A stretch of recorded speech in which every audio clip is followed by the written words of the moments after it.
Donc, en attendant, pour ceux qui ne savent pas, donc, le webinaire est organisé par Ebony Forest.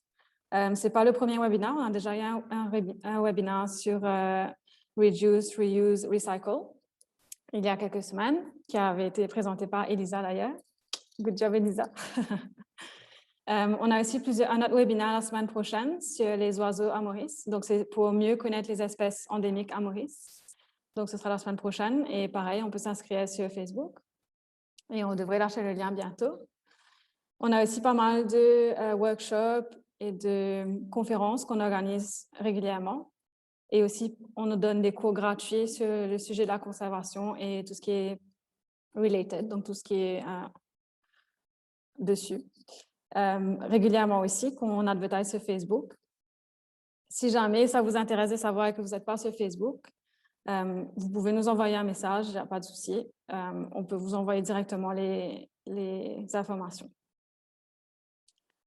Donc, je crois qu'on va attendre peut-être quelques minutes en code. Nicolas, qu'est-ce que tu penses? On va laisser un peu la chance aux gens d'arriver.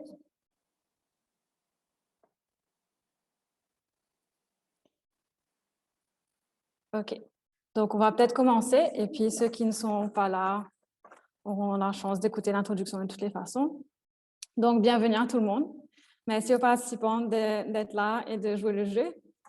Merci aux autres qui sont là de venir assister à ce webinaire-là. On est très excités de pouvoir partager ce qu'on veut partager ce soir. Donc, pour ceux qui ne me connaissent pas, moi, c'est Christelle Fayet. Je travaille à Ebony Forest, qui est une compagnie qui s'occupe de la conservation et la restauration à Ebony Forest à Chamarel. Donc, pour ceux qui veulent nous rendre visite, on est ouvert au public les week-ends et les jours de congé public. Donc, on est aussi, en grande partie, on trouve très important de partager notre connaissance. Donc, on a aussi des cours, des webinaires, des séminaires, des workshops. Donc, pour ceux que ça intéresse, n'hésitez pas. Et pour l'instant, tout est gratuit, c'est financé par CEPF. Et donc, pour l'instant, profitez, c'est gratuit. Donc, il y a quelques mois de cela, on discutait justement quel genre de webinaire, enfin, quel genre de séminaire on était intéressé de faire. Et comble, c'était le jour de International Women's Day. Donc, on s'est dit, waouh, ça tombe bien. Et moi, je me suis dit, en tant que femme, je trouve qu'on a peut-être un peu un manque de reconnaissance dans la communauté scientifique. Bon, de moins en moins, je dois dire qu'on est de plus en plus reconnus, mais je voulais absolument que Ebony fasse partie de ceux qui contribuent à reconnaître les femmes en sciences. Et donc, on s'est dit, pourquoi pas faire un webinaire dessus? Et souvent, ce genre de choses-là est assez personnel. Donc, on voulait vraiment que ça inspire les gens. Donc, on voulait les expériences personnelles des femmes dont on va parler aujourd'hui, plutôt que le travail, qui est généralement ce qui est le plus discuté. Donc, du coup, on a beaucoup de femmes aujourd'hui à vous présenter et ça va être sous forme d'interview, de petites interviews. Donc, c'est généralement plus facile, en tout cas pour moi, de ne pas avoir à parler de moi-même pendant 5 minutes. C'est plus facile de répondre aux questions de quelqu'un et on a eu pas mal de feedback par rapport à ça. Donc, on s'est dit, on fait des petites interviews de 10 minutes et puis il y aura la chance pendant 5 minutes après de poser des questions. Donc, les questions seront surtout par chat. Et si on a le temps à la fin, après toutes les interviews, on aura aussi une session où on peut directement demander aux présentatrices, poser des questions directement ou avoir des discussions. Donc, on a... Pardon, c'est un peu le stress. Premier webinaire. Donc, nos questions sont plutôt axées sur les motivations et les expériences, comme j'ai déjà dit. Et on a des femmes de différents niveaux. Donc, on trouvait important de toucher un peu différents niveaux de carrière. Donc, il y a Elisa, par exemple, qui est toujours étudiante, mais qui travaille en même temps. Et on a Claudia, qui a beaucoup d'expérience dans son domaine et qui est arrivée assez loin dans sa carrière. Donc, on voulait un peu montrer un peu toutes les facettes. On a aussi des Mauriciennes qui habitent à Maurice, qui travaillent à Maurice. On a aussi des Mauriciennes qui travaillent à l'étranger, toujours dans le domaine scientifique. Et on a aussi des étrangères qui ont choisi Maurice pour pratiquer la science. Donc, on a voulu vraiment incorporer le plus possible de choses différentes pour qu'on puisse voir un peu toutes les facettes. Donc, du coup, vu qu'on a plusieurs différentes nationalités, on aura quelques interviews en français, quelques interviews en anglais. Mais comme on est mauricien, on est tous bilingues, ça devrait aller. Si jamais il y a des soucis, il n'y a pas de souci. On peut aussi poser des questions dans la langue préférée dans le chat et moi, je peux répondre ou la personne pourra répondre. Donc, juste une petite règle. On est ici en bonne foi. On garde le respect de l'autre et ça se ressent dans les questions, s'il vous plaît. Merci. Donc, on va commencer par une petite introduction de quelqu'un qui a beaucoup plus d'expérience que moi avec Women in Science. Donc, c'est Dr. Devika Sadoul. Elle est présidente of the Mauritius Chapter of Organization for Women in Science in the Developing World. Donc, sans plus tarder.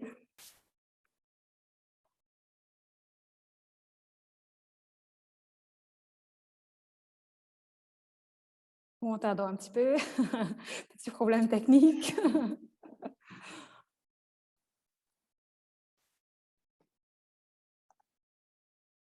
Greetings to you, ladies and gentlemen, and friends of science. I am the chair of the national chapter of the Organization for Women in Science for the Developing World, the OWSD Mauritius chapter, which is a network of women scientists and women in science. It is a great pleasure for me to address you this evening. The OWSD Mauritius chapter forms part of a larger network of more than 7,000 women scientists in about 138 developing countries in Africa, Asia and Pacific, Arab region, Latin America, and the Caribbean. In Mauritius, the network exists since 2018, and we count about 50 women in science who are engaged professionally in different fields of science and working in different research and teaching institutions, as well as in the industry.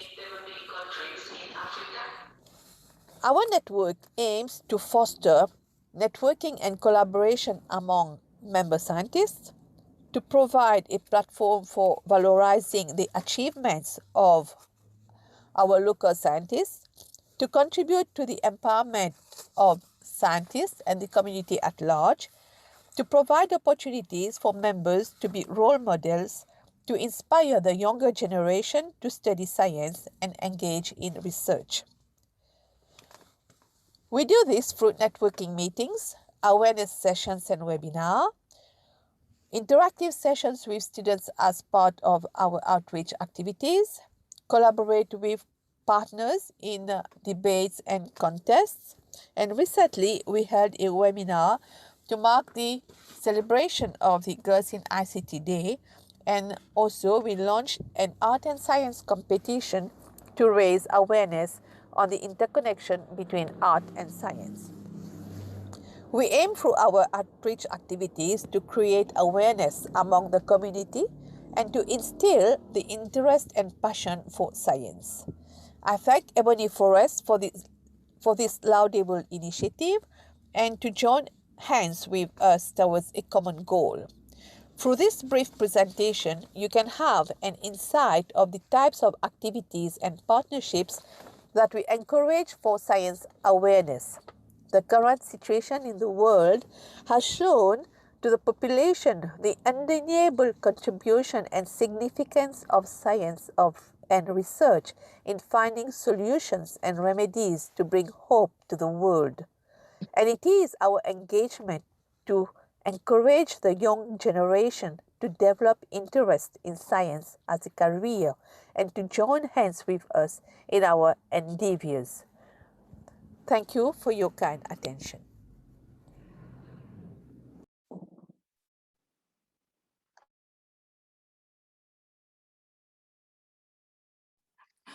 Donc, malheureusement, Dr. Sadou ne pouvait pas être avec nous ce soir. Donc, c'est pour ça que c'était une petite vidéo qu'on a passée. Donc, sans plus attendre, on va passer à la première interview. Donc, pour commencer, on a ma collègue, Adisha. Donc, Adisha a fait un BSc en agriculture à l'Université de Maurice. Pardon, je vais recommencer en anglais parce qu'elle va faire son interview en anglais. Excusez le petit problème. So, Adisha is my colleague.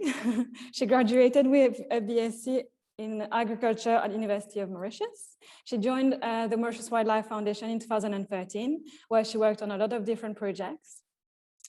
And then she left and came to Ebony Forest at the same time as I did.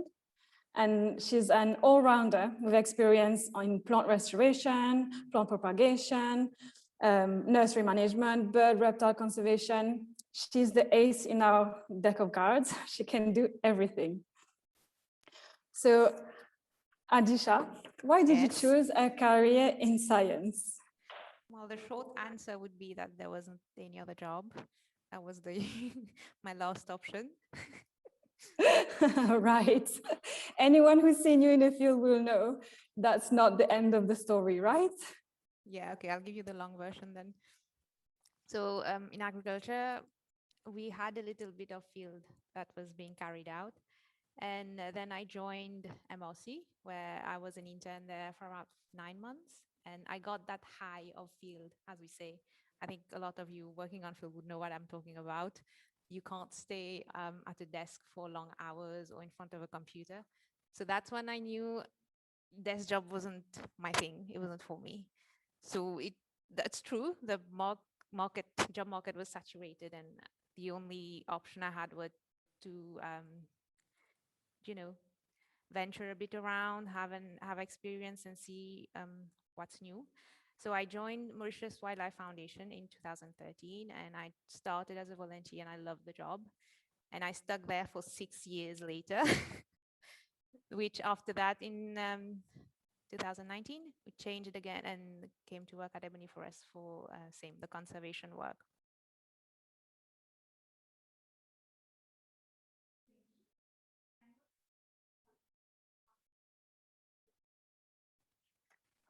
Didn't click. So thanks, Adisha. So what is the biggest challenge you have faced and how did you overcome it?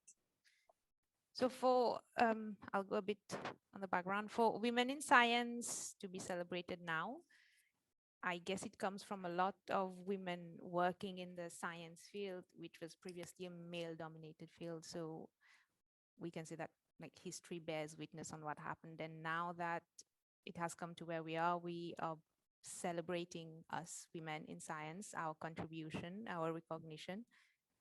And for that to happen, unfortunately, a lot of us, I think, have gone through all the negative things, that is the gender inequality, the sexism, the discrimination. I'm sure a lot of you can relate.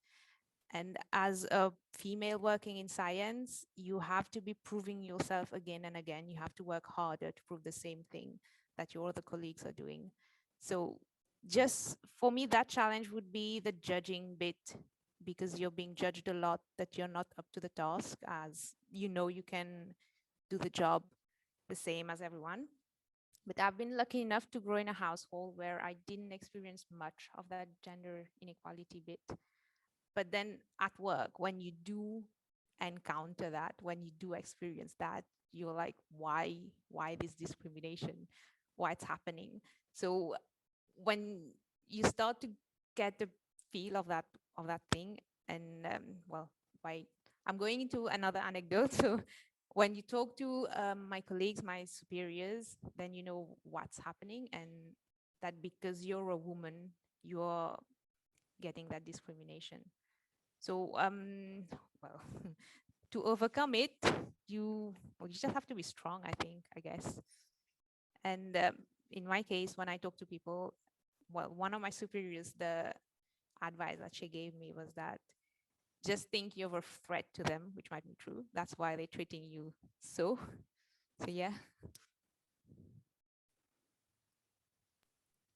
Thanks.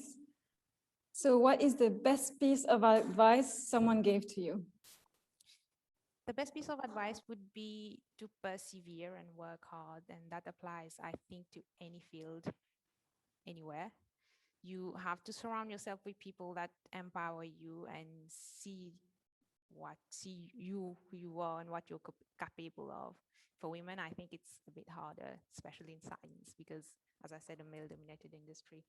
And if you love what you do, you work hard, you have to pursue your passion. And I think a lot of girls, women, females in the science industry would love the science bit of what we do. And you know, you're worth every sweat of your hard work. So keep on going. Thank you. That's very interesting, actually. I think we, as women, we've all gone through at least a little bit of discrimination, even though it's not only women, there's other things that people discriminate about. And it's very sad because there's so much to be done in science, there's so much work to do, and we have so much opportunity, and it's very silly to not give anyone a chance. Do you have any last piece of advice for everyone listening tonight, Adisha? We have to be very strong to take over the industry as females, because we can do the work better. Or just as well.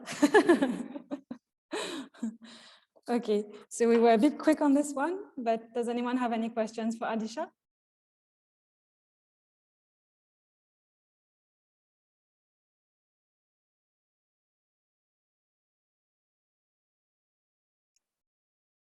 So we have one question. I'm not sure if you want to answer it, Adisha. Do you consider art a science subject? That's a difficult one. No idea.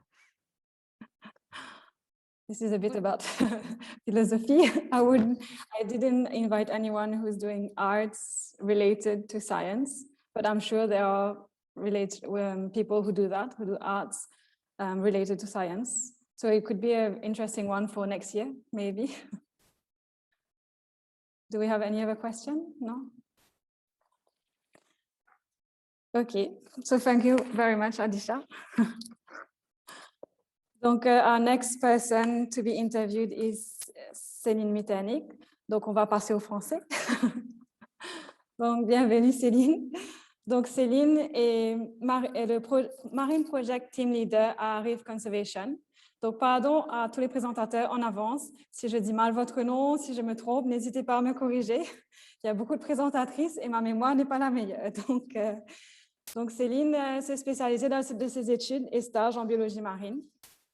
Donc, elle est certifiée plongeuse de niveau 3 CMAS et instructrice fédérale en biologie subaquatique. Et elle est à Rive depuis 2010, donc depuis un bon moment maintenant. Et elle travaille sur la création de zones marines volontaires de conservation dans les lagons de Maurice. Elle réalise également des suivis scientifiques afin d'évaluer l'état de santé des lagons de Maurice. Et elle intervient sur plusieurs modules dans la formation éco-guide de Reef Conservation qui est approuvée par la MQA. Donc Céline, je suis très contente de t'avoir ce soir. Donc dis-moi, comment as-tu choisi ton domaine d'études? Bonsoir à tous. Donc oui, grande question, mais pour moi, c'était un peu une évidence. C'est vrai que je parle, c'est le but aussi du jeu, hein, de parler de choses personnelles. En fait, avec mes parents, on a toujours été en vacances au bord de mer. Et moi, ce qui vraiment m'intéressait, c'est vraiment d'aller dans l'eau, de découvrir les choses, etc. Alors que je voyais, mes sœurs étaient là, allongées sur le sable, en train de bronzer, etc. Mais moi, c'était pas du tout mon truc. Donc voilà, donc je passais mes après-midi et mes journées à regarder les poissons, à regarder les algues, à essayer de voir, essayer de comprendre comment ça fonctionnait, etc. Et c'est vrai que je suis issue d'une famille de non-nageurs. Donc, ils avaient toujours un peu peur, etc. Donc, mon premier, on va dire, snorkeling avec pas le masque tuba, j'ai pu le faire quand j'avais 18 ans. Parce que, justement, voilà, ils avaient peur que je m'éloigne et que j'aille trop loin.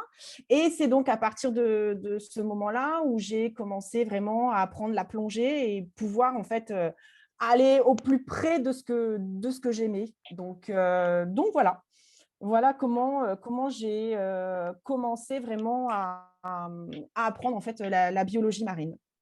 C'est une attraction. Et en plus, mon signe astrologique, c'est le poisson. Donc, c'est un peu, voilà. C'est parfait. Mais voilà, exactement. Les signes de l'eau. Oui, ça a commencé jeune, du coup, c'est sympa, ça. Moi, ça m'a pris du temps, hein, j'avoue. Donc, comment es-tu arrivée là où tu es, du coup? Comment tu es passée de cette passion, de cet intérêt à ce que tu fais maintenant? Alors, ben voilà, c'est vrai que voilà, j'avais toujours cette attraction-là. Donc, après mes études, en français, c'est, comment dire, le lycée. Donc, il a fallu choisir, comment dire, quelle matière est-ce que l'on préférait? Donc, forcément, c'était la biologie. Donc, j'étais à l'université, apprendre la biologie. Et puis ensuite, on a, selon les années, on a différents modules et différentes matières où l'on peut apprendre un peu plus. Donc, j'ai pris beaucoup de modules sur tout ce qui est biologie marine, identification, etc. Donc voilà, donc pour moi, ça me paraissait logique. Et on a fait aussi beaucoup de stages dans des stations marines, etc. Donc voilà, je suis arrivée comme ça. Ouais. Du coup, je pense que je connais la réponse à cette question. Mais quelle est la meilleure chose dans ta carrière que tu apprécies le plus? C'est d'être dans l'eau. Voilà, donc même, alors c'est vrai qu'ici, été, c'est peut-être un peu plus agréable. L'hiver, c'est un peu moins agréable parce qu'il fait un peu plus froid, on va dire. Mais voilà, c'est vraiment cette sensation d'être dans l'eau. Et c'est vrai que, je ne sais pas si parmi les participants, il y a des plongeurs, je sais Nathalie, mais quand on est dans l'eau, en fait, on n'entend plus rien et on a l'impression... Et on a l'impression vraiment d'être en communion avec la mer, quoi. Donc voilà. Ouais, moi aussi, j'adore ça. Voilà, exactement. Donc, je comprends parfaitement. Sauf que moi, c'est la forêt, pas la mer. Ah, voilà. Donc, comment te motives-tu quand tu es déprimée? Qu'est-ce qui te motive? Alors, ce qui me motive, bon, forcément, on a eu tous avec les confinements, les lockdowns, etc., qu'on ne peut pas sortir, on ne peut pas faire ce que l'on aime. Donc, c'est vrai que on essaye de remplacer, comment dire, notre expérience de terrain par, on regarde des films, des documentaires, etc., qui nous replonge un peu dans les océans et tout ça. Et des fois même, je me surprends des fois à regarder en fait mes vidéos que l'on peut faire durant le travail. Et voilà, et le fait d'entendre aussi des fois, nous, notre respiration, etc. Donc, ça me replonge, entre guillemets, parce que c'est le même terme, ça me replonge en fait dans l'eau, en fait. Voilà, c'est ça. Moi, j'avais de la chance. Moi, comme c'est une forêt, il y avait une forêt à côté de chez moi. Ah, ben voilà, c'est ça. Mais la Des mer, on ne peut chanceux pas qui vivent. dessous. Ouais. Ouais, la mer, on peut pas la prendre chez soi. C'est ça qui est... Voilà. Mais bon. Petit aquarium? Non. Ouais, oui, on peut. Donc, est-ce que tu as une citation scientifique que tu aimes bien et que tu aimerais partager aujourd'hui? Alors, ce n'est pas réellement une citation scientifique, c'est plus, comment dire, voilà, c'est vraiment ensemble, on peut faire des choses. Voilà, donc parce que comme tu l'avais dit en présentation, je m'occupe en fait de mettre en place des zones volontaires de conservation. Et en fait, c'est vraiment un projet qui est innovant ici parce que c'est vraiment impliquer la communauté à protéger en fait leur environnement marin, qui est une chose très très importante. Et en fait, on se rend compte que tout seul, des fois, on n'arrive pas.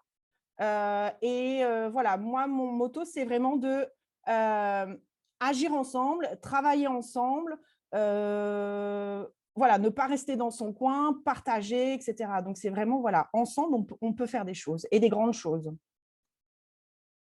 Très bien dit. Je n'aurais pas pu mieux le dire. D'ailleurs, tu l'as Non, dit c'est un vrai. petit peu mieux. Est-ce que tu aurais une anecdote personnelle que tu aurais aimé nous partager? Ah, des anecdotes. Alors, des anecdotes de terrain, on en a plein. C'est vrai que moi, je me souviens aussi, des fois, ça m'arrive. Mon orientation dans l'eau est un peu, voilà, j'ai un peu de mal des fois à m'orienter dans l'eau, etc. Mais des fois, quand on fait des inventaires, etc., en plongée et on rencontre, là, l'exemple, c'est on rencontre une tortue, qu'est-ce qu'on veut faire? Ça va, on la regarde, on veut la suivre, on veut regarder comment ça nage, comment ça, voilà, etc. Et ben, du coup, je me suis un peu perdue. Donc voilà. Donc, c'est des petites anecdotes qui peuvent arriver et que j'ai eu du mal à retrouver, en fait, mon chemin. Mais je ne suis pas perdue vu que je suis là. Heureusement, sinon tu n'aurais pas Oui, perdu. exactement. Donc, du coup, si tu avais un conseil à donner à quelqu'un ce soir, qu'est-ce que ce serait? Alors, Quel est le meilleur conseil qu'on t'ait donné? Alors, le meilleur conseil, je pense que ça a été dit aussi un peu dans la présentation avant, c'est vraiment, il ne faut pas abandonner, il faut vraiment persévérer. Parce que c'est vrai que là, on parle de sciences, on parle de… les sciences, là, c'est les sciences qu'on va dire physiques, biologiques, etc. Des fois, c'est pas facile, même si on est attiré comme moi par la biologie marine, etc. Mais dans notre cursus universitaire, on a peut-être des matières qu'on n'aime pas, comme les maths, la physique, etc. Mais ça nous est utile parce qu'on a besoin des maths pour faire des statistiques, voilà, il y a plein de choses. Et donc voilà, c'est vraiment, mes parents m'ont vraiment dit et m'ont vraiment soutenu, voilà, n'abandonne pas et persévère dans ce que tu aimes faire, quoi. Très bien dit aussi. Donc, du coup, je suppose que c'est à peu près le message que tu aimerais passer ce soir, ou tu aurais un autre message à passer aux jeunes, par exemple, qui seraient intéressés à la science? Oui, N'importe qui. il y a ce message-là, mais comme je l'ai dit aussi auparavant, les sciences, c'est vraiment aussi la curiosité, essayer de comprendre les choses, essayer d'observer, d'analyser, etc. Donc ça, c'est vraiment quelque chose de très important. Et comme je l'ai dit auparavant, c'est aussi ensemble où on peut faire bouger les choses, en fait. Donc voilà, on n'est pas scientifique à rester dans un coin, à garder nos connaissances, etc. Le principal pour moi, c'est vraiment de faire partager ce que l'on trouve et ce qu'on analyse et voilà, quoi.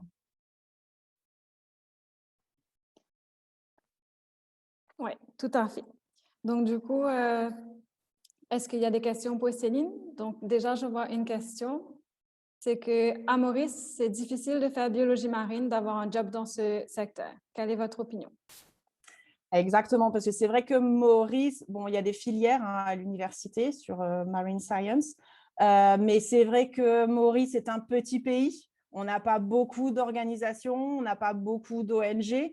Donc, c'est vrai que, comment dire, l'offre et la demande est vraiment restreinte. Ça, je suis d'accord. Moi, en travaillant en ONG aussi, ce qui est compliqué, on peut avoir une centaine de personnes, etc. Mais après, il faut les financements. Donc, c'est ça qui est un peu le plus compliqué, en fait. Donc voilà, je sais que, oui, voilà, comme j'ai dit, Maurice est un petit pays et c'est vrai que, voilà, c'est pas facile de trouver un poste dans ce domaine-là. Mais n'abandonnez pas à persévérer. Voilà. Merci. Du coup, une autre question. Avec de plus en plus de développement hôtelier en bas de mer et très peu de lois pour protéger nos lagons et mers, que pensez-vous de l'avenir marin de l'île Maurice? Alors ça, c'est une grande question. On remarque depuis quand même pas mal d'années, mais ce n'est pas que à Maurice, c'est partout dans le monde. Comment dire, l'état de santé, que ce soit des lagons, des récifs, etc., se détériore.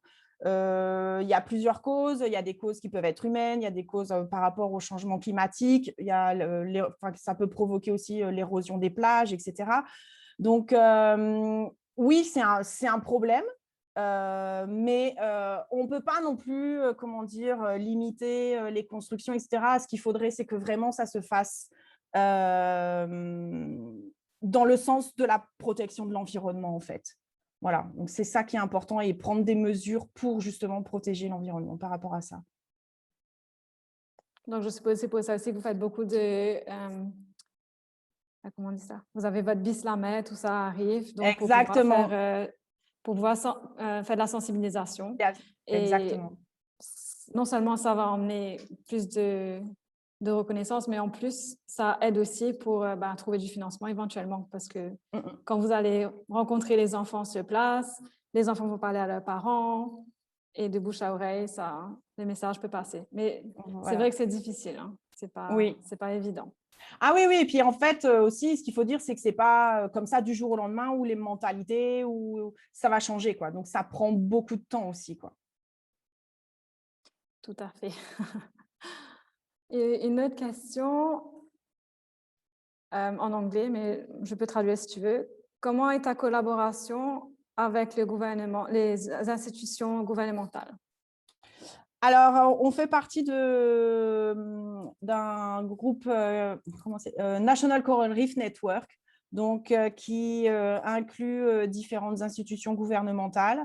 On travaille justement à homogénéiser nos données pour que l'on puisse analyser, parce qu'en fait, il y a différentes façons de prendre nos données, d'analyser, etc. Donc, on fait partie de ce National Coral Reef Network, justement, afin que l'on puisse partager toutes nos différentes données. Donc voilà, donc on n'a pas de… on travaille très bien avec les institutions gouvernementales. Donc, j'ai une autre question ici. Comment as-tu gardé ta persévérance pour continuer à aller vers le domaine marin avec la réticence que tu as eue de tes parents jeunes? Ah, c'est pas réellement une réticence par rapport à mes parents, c'est parce qu'en fait, comme ils nagent pas, ils connaissent pas ce qu'il y a dans l'eau et c'est un peu ce qui arrive avec les Mauriciens. Pas beaucoup de personnes vont dans l'eau et mettent la tête dans l'eau. Donc, en fait, il y a une espèce de peur qui va s'installer. Quand on ne connaît pas, on a peur. Donc voilà, donc c'est ça en fait. Et quand on veut découvrir, c'est ce que je disais tout à l'heure, la science, c'est découvrir la curiosité. Donc, quand on a cette curiosité-là, la peur s'envole en fait. Donc voilà. C'est vrai que beaucoup de Mauriciens ne connaissent pas vraiment ce qui se trouve dans la mer. C'est la plage, la mer pour aller pique-niquer, mais souvent, on ne réalise pas tout ce qu'il y a dans cette mer-là et qu'on a à perdre aussi, on va dire. Mais voilà, c'est ça. Et à protéger. Ça. Voilà, exactement. Donc, c'est pour ça qu'on fait beaucoup de sensibilisation, même avec les vidéos, etc. Ça permet aux gens de connaître et de voir et de ne plus avoir cette crainte-là et de… allez-y, allez découvrir, quoi. Tout à fait. Donc, du coup, on a une autre question. Y a-t-il des tortues marines qui breedent sur des plages de Maurice de nos jours, qui se reproduisent sur les plages de Maurice de nos jours? Ah oui, oui, on a certains sites connus. Oui, il y en a. Donc après, c'est pas tous les ans, donc c'est souvent tous les 3-4 ans en fait. Et voilà. Donc oui, ça arrive. On en a ici. Je vais pas dévoiler les sites pour justement que les gens Pour les ne viennent protéger. pas. Voilà. Donc, on va prendre une dernière question. Je vais dire, tu peux comprendre l'anglais ou tu veux que je le traduise? Ah, je l'ai pas lu, j'ai pas regardé, désolée. Attends, donc c'est hey, what would you say to a 21-year-old, who is planning to choose marine sciences as future studies?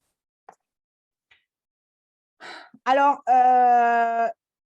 il y a du travail, ça c'est sûr, mais il y a des choses à faire, il y a plein de choses à découvrir, à analyser, etc.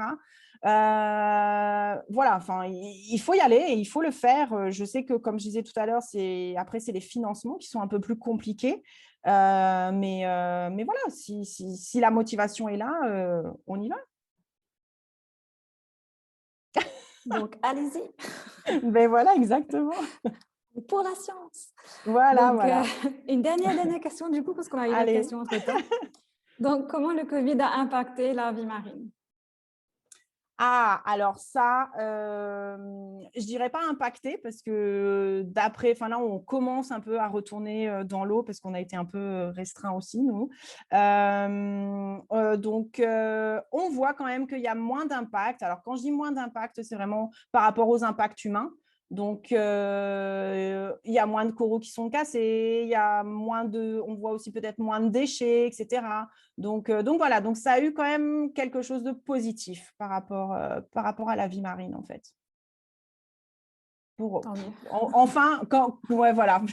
Ça a quand même un côté positif, parce que pour certains, il y a un côté négatif, mais nous, c'est un côté positif, quoi. Tout à fait. Voilà. Donc, merci beaucoup, Céline.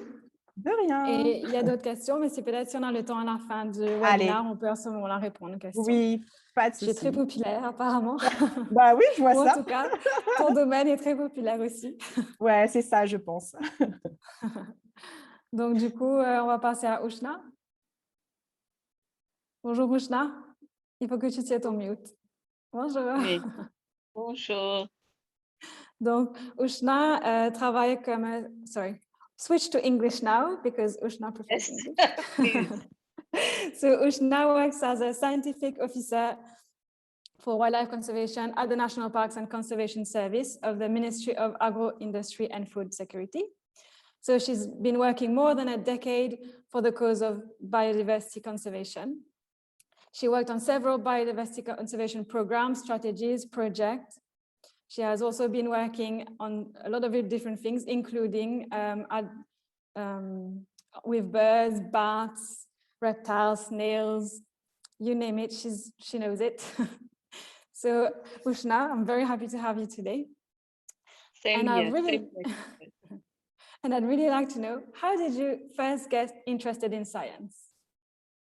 You know, for me, science, I feel if I answer to you honestly, I was just attracted to science since my early childhood, but at that time, I didn't really know the meaning of what science was exactly.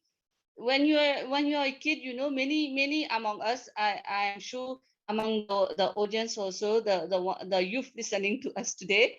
So when you're a kid, you just chase off the butterfly. So you think, how beautiful is it? How is it flying? And then you saw a fish swimming in a river, or you play with a pigeon. All these little living things, you get attracted to them, and then you start questioning yourself, how is it they are not like us human beings? They don't have feet, but still so beautiful and so beautifully integrated in our environment, living together with us. That was my first experience since early childhood with science, but I never knew that when I grow up, I'll be working with this species so closely one day. But then when I grew, I always wanted to become a doctor for medical science, but that didn't happen. And then during my tertiary, I chose to work with science cell because I had that interest in me. So I worked, but then I got more connected with science, to be honest with you, is when I started my career in it. So through my career, I got deeply involved and had a better understanding what science. But for me, when I speak with you, science is, I'm speaking about biodiversity, not human science, but it's about biodiversity. So yeah, that was my connection to science and my journey. And I'm very happy that today I feel very connected to biodiversity science. And I'm happy. Yeah, I'm very lucky also to work so closely with nature. So that was my parkour. Okay. That's very interesting. That's cool. So you started quite young too. Am I the only outlier here? No, Christelle, I'm sure many among us have such kind of interest, you know, but then you never know that those interests that you had when you were a little kid, then one day it becomes your profession as well. That's true. I did have a pet hamster. So could you tell us about someone who inspires you or that helped you surpass yourself? Yes, there has been, you know, during your journey of life, you meet several people, and when you're a kid, you always look upon your parents. When you go to school, you always look upon your teachers as your role models, you know. But then when you step in the working world, when you grow and now you have to be able to make your own decisions, and when you start working, those decisions that impacts other people's lives, and most importantly, like for us as conservationists, that impacts the science that you are living with, the environment, the biodiversity, then certainly you benefit from certain key persons in your lives that inspires you or that guides you through it. And for me, it has been my school teachers. But then if you speak specifically about the biological science or biodiversity, then it has been my former directors who always tried me to pursue it, whether it was a difficult decision, a policy decision, scientific decision. So they always encourage me, no, you go through it. You have it, you always come across challenges in your life, whether it's a difficult decision or difficult recommendation. So you have to put forward to that challenge. So it has been my former directors and even the current people I'm working with, my colleagues. And if I say this is for Mauritius, but I also am in some networks beyond Mauritius. So my networks, other scientific people. So also I have colleagues from other countries who always inspires me, and always they are helping me with scientific knowledge or any assistance in the field of biodiversity. So they also inspires me all the challenges that in the African states or in the Mediterranean states, what are they facing, how are they facing it, and how successfully they are managing to face these challenges or obstacles. Yes, So, yeah. that's one hope thing I that have you don't answered your hear much, question. no? That you really have, those networks are very important to Yes, inspire it's you, very but also to give across. you more information. Yes, it's very important, because science is you have to deal with cross-cutting issues. So you can't be a specialist in every field, but biodiversity is you have to come across, you have to deal with cross-cutting across different thematic areas. So you're not a specialist yourself, but then you have these people around you who are specialists, who have specialized skills in different fields. So they're always there when you're in networks. I think there's also another message here is that it's very important to seek help when you have less knowledge about a subject. And that's very true, I think, in any science and in any life, Yes, any subject really. yes. So Ujna, do you have a personal anecdote you would like to share? My personal anecdote would be honest with yourself and always be yourself. Don't try to become another person. Each individual, when you are born, maybe some people would think I'm a bit philosophical, but then it's the truth that I experience. And I got the chance to meet many women across different countries. I have friends, mostly you may name it, across different continents, different cultures. So always for me, it's be yourself. And my personal anecdote also is that each one among us, we have our own, like we say, weaknesses and our own strengths. So we have to make use of our own strengths and try to be honest as possible with yourself. And also another personal anecdote that keeps me going strong is always to strive how to keep up to challenges. I know it's difficult. Life is not a straight path, not a straight line. There's ups and downs, but still you have to go through it. And believe in yourself. That's very, very important.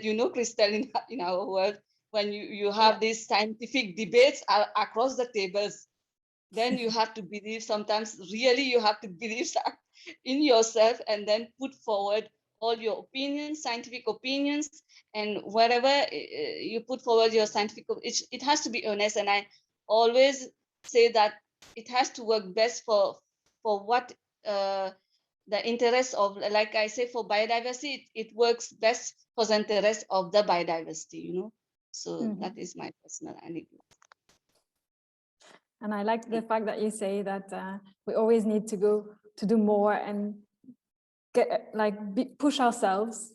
And I know personally, I have my boss to thank for that. And I know you did too, as you said earlier. And we always need people to surround us to help us push ourselves when we can't do it ourselves. Yes. So this ça me parle. This really makes me feel it. So what would you say are the current opportunities and challenges for women in science in Mauritius?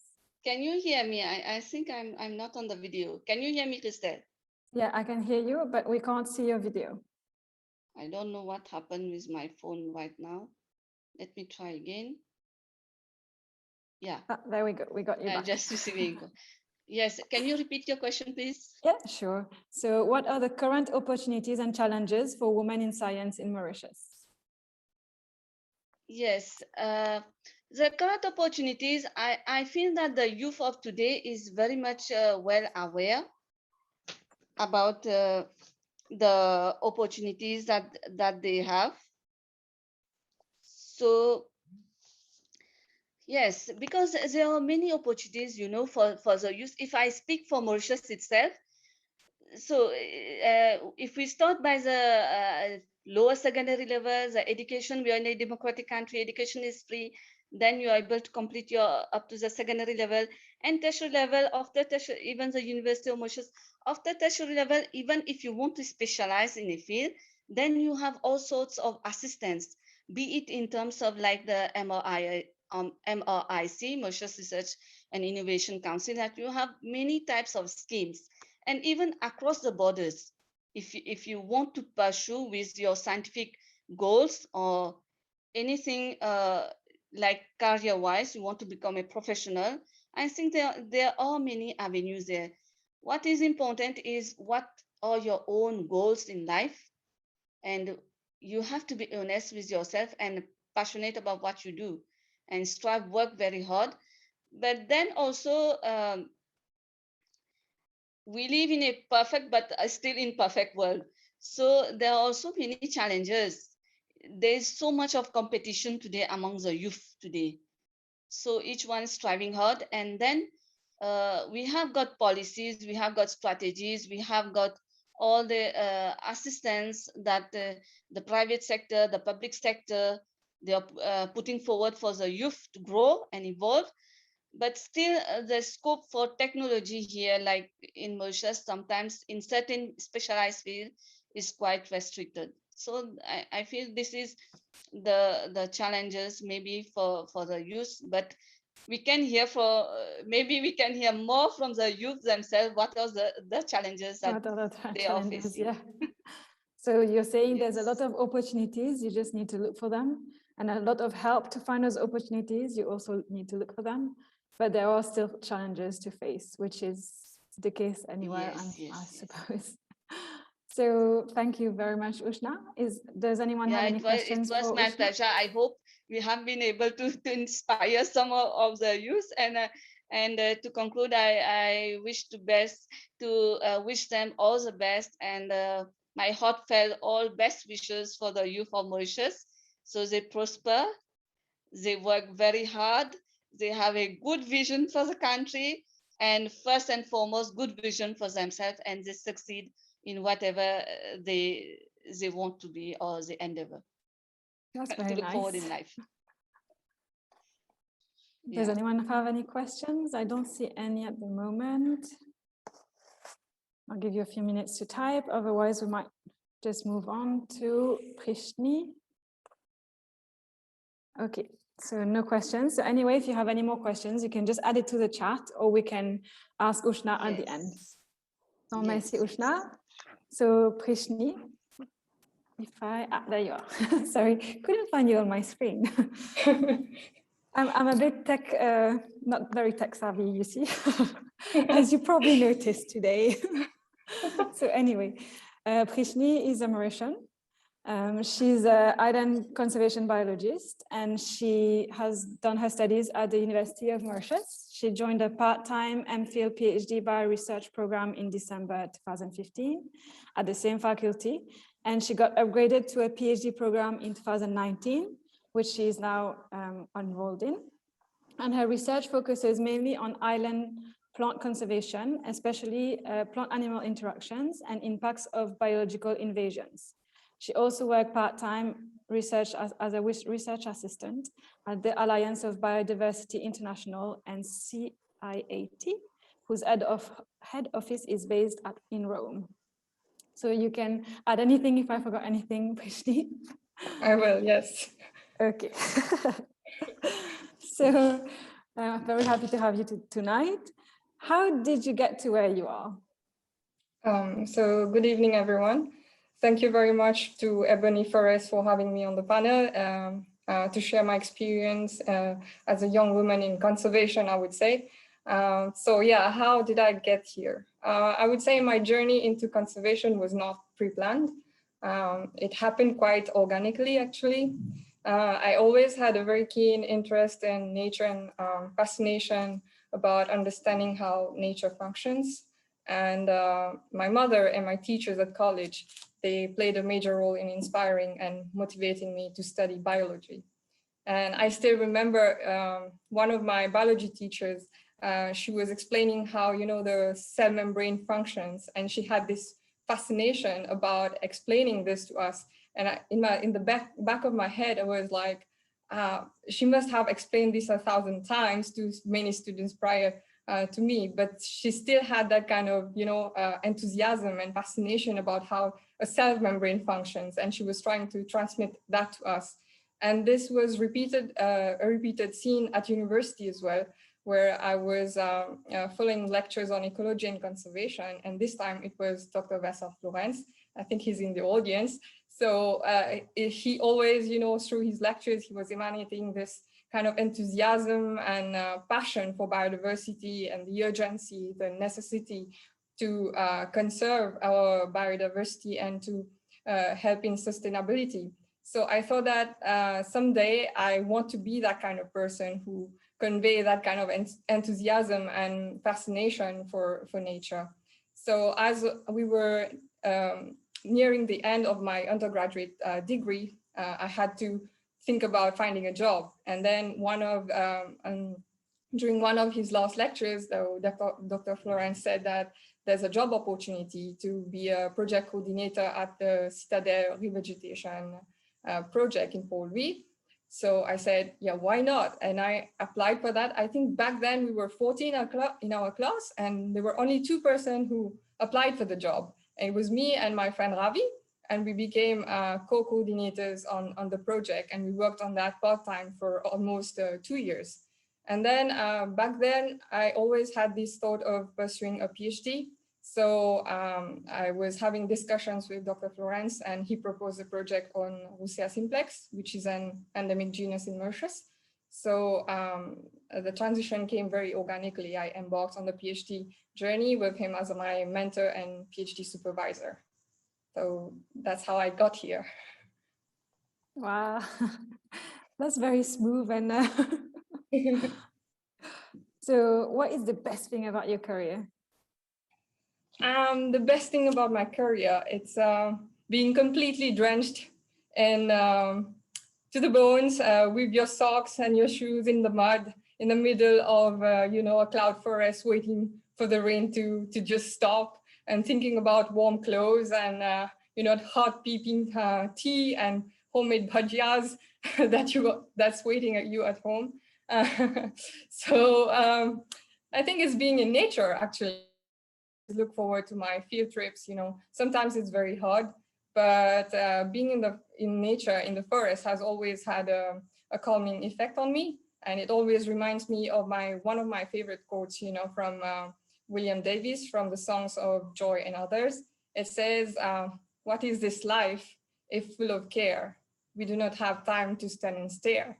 So I think people are too busy in a pursuit of happiness in materialistic ways. So we are obsessed with technology. Even if we are in nature, we are busy, clicking photos to build on memories to watch in the future, while we have to be present. In what I do, we need to be present in the moment. You could be sitting, in hiding for hours, just to observe a bird coming to visit the flowers of Roussia for foraging of nectar. So it teaches you patience. It teaches you how nature works and how well-organized nature is, and that we should be working with nature rather than against it.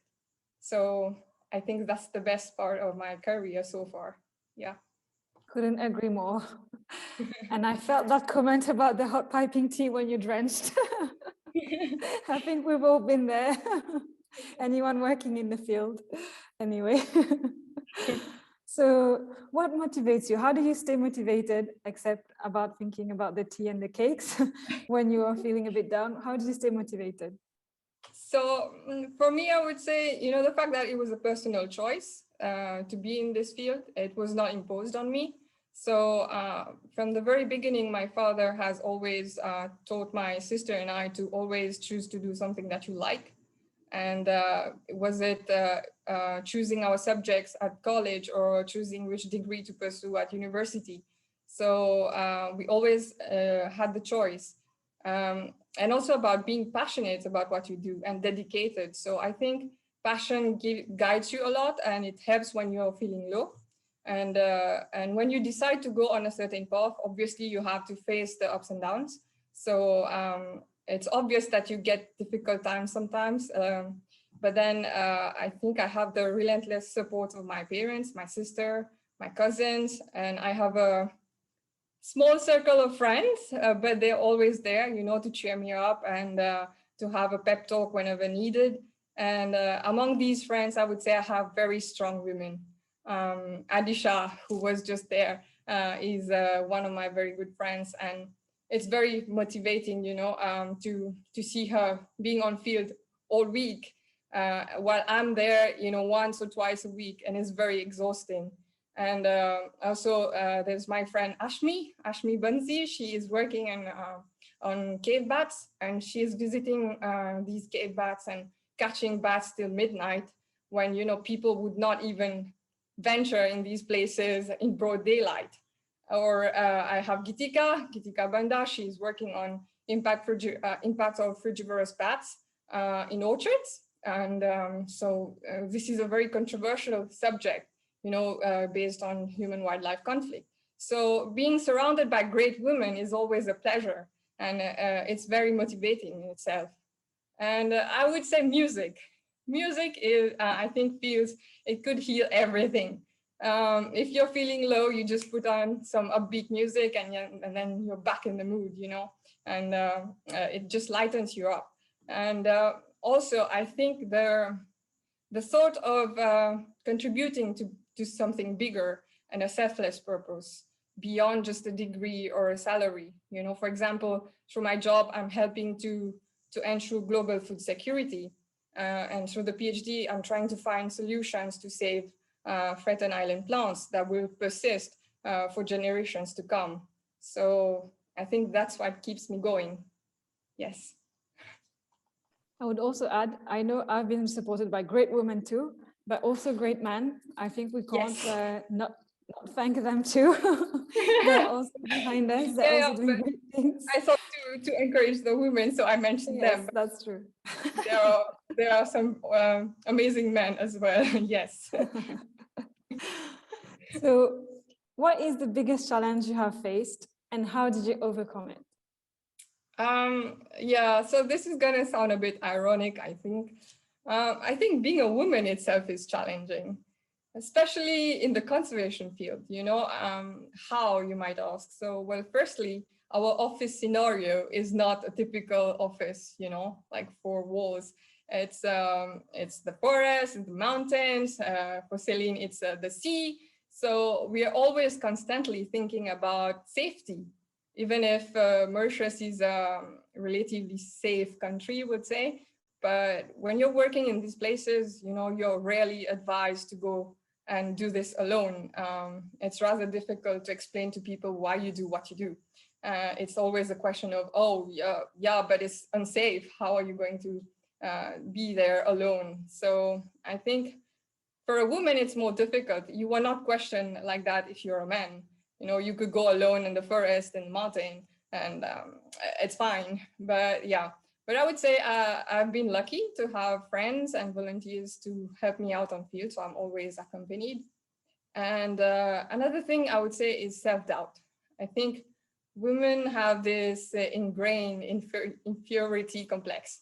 So we are always ready to, you know, auto-flagellate ourselves, that we're not very good at what we do, or we are not worthy, or we're not performing as as good as we should, or as our male colleagues. So I think building that, you know, self confidence and battling imposter syndrome has been and is still a huge challenge. So, but then when you're surrounded by positive persons, this helps a lot. So is it male guys or female friends? So, you know, sometimes you'd think that you'd be discouraged by men, but then it is not rare, you know, to get patronizing behavior from women. So I think it's as women, we need to be supportive of each other and try to uplift each other rather than bringing each other down. Amen to that. Totally agree.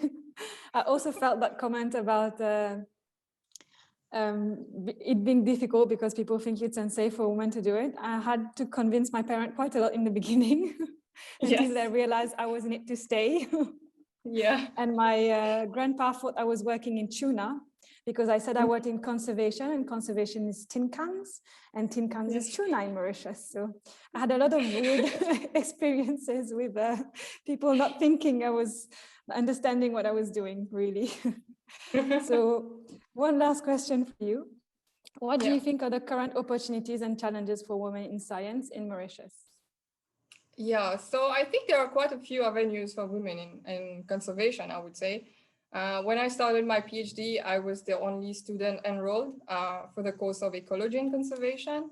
And I was the first of my kind, actually. And I stayed so for the next 5 years that followed.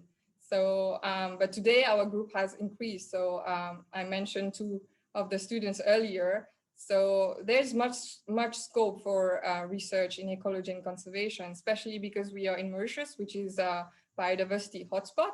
So there's still so much to be discovered and to be understood. So, and also I recently interviewed one of my friends who is working as a corporate sustainability manager, I think, yeah, something like that. And he said that their corporate companies are looking for, you know, new graduates to who are working on corporate sustainability. So working towards making companies take up green initiatives to be aligned with the sustainability development goals. So I think we have opportunities, but we just don't have the leisure to wait for it to knock at our doors. We just have to go out and seek them and reach out for them. Yeah. I completely agree. A lot of the time we have those opportunities, but we don't look for them and they go wasted sometimes, which is such a shame. Yeah. So if we want something, so I think we should be as women seek discomfort from the yes theory, you know, seek discomfort, because I've been labeled as enfant salon for a long time by my friends as well. And I think when I got into this, so I got to explore my island and to be in places that I never thought I could go to. So yeah, it's seeking discomfort and just going for it. Yeah. Completely agree. Thanks, Prishni. So we're going to try and see if we have questions. We do have a question. So what do you think about the approach of the government towards environmental conservation? I feel like there is an incoherence between the emphasis that we should be more ecologically careful and the actions being taken. Yeah, I think, yeah, that's a very good question. Well, we're working towards conservation, biodiversity conservation, but I think we're not doing as much as we could. Especially, I think there is probably a gap to fill between, you know, research and the people who are actually implementing the concrete actions. So we need to bridge that gap where we provide the sound evidence from the research that we are doing to these people who are actually implementing the actions, so that we are more aligned, and then we move towards more efficient conservation, I would say. Yeah. I would also add that a lot of the things that the government does do for nature in Mauritius is not seen, but it's there. So they're not doing anything. We just don't always see what it's they're not doing. advertised. Yeah. In a way, yes. And anyway, if you work in conservation in Mauritius, you have to work with the government. It's how it should be anyway. Yes. So we have a new question. Where should we look for these opportunities as young graduates? So I think nowadays we have more NGOs other than the Mauritian Wildlife Foundation. So many new NGOs are coming up. I am myself part of two. So Friends of the Environment and Nature Yetu. And we are working towards, awareness on environmental issues and projects of revegetation in areas like the Citadel. So these NGOs, they always look for young people as volunteers or even being paid a salary to join the NGO. And as I said again, for in companies as well, now they are looking for graduates with environmental sustainability degrees. So that would be something to pursue. And then these could be the avenues that you could explore. I would also add that networking is very important, and that's how you find out about these opportunities. So if you go to webinars, seminars, workshops, courses, anything that makes you meet other people in the same science, in the same thing, helps you find these opportunities. And a lot of it is online too nowadays. So it's... Yes, networking definitely helps. So you can meet people who are like-minded, and then they may be having opportunities that you don't know could be useful to you. Yes. And volunteering helps with that too, because then you meet new people, you learn about other things, and so it's all connected. And it's not staying where you are and not really looking for it that you're going to find it. You really have to go out there and push yourself to find them. Like I said, so you can't wait for it to come and knock at your door. You have to go and explore and look, reach out to be able to find out what's there. Yes. Okay, so we're going to take a last question. As a young lady, how would you see yourself in the future with kids and a husband? Will that be an obstacle to your work in conservation, being it's very demanding and challenging? That's a good question. That's why I don't have a boyfriend yet. Yeah, so I think that's one of the challenges, to find someone who's like-minded, who will understand that what I do is something that I'm passionate about. And I think ideally it should be someone who shares the same passion. So then we would be, I don't know, looking after the kids together, taking them out in the forest as well. It's a very good question. I'm still thinking about that, how to overcome it. But I think definitely having someone who shares the same passion and who's on the same field would make it a bit easier. But if anyone has the answer, I also want to hear about it. That would be difficult when you're in the forest looking at monkeys instead of, going out there and looking at people. Yeah. People also look at you a bit weird when you say what you do for a living sometimes. What you do? Yes. You run after birds all day? What? In my case. So I think we're going to stop here, although there's more questions. We can maybe ask those questions at the end if we have a bit of time. So thank you very much, Prishni. It was very entertaining, I have to say. And I felt a lot of what she said personally.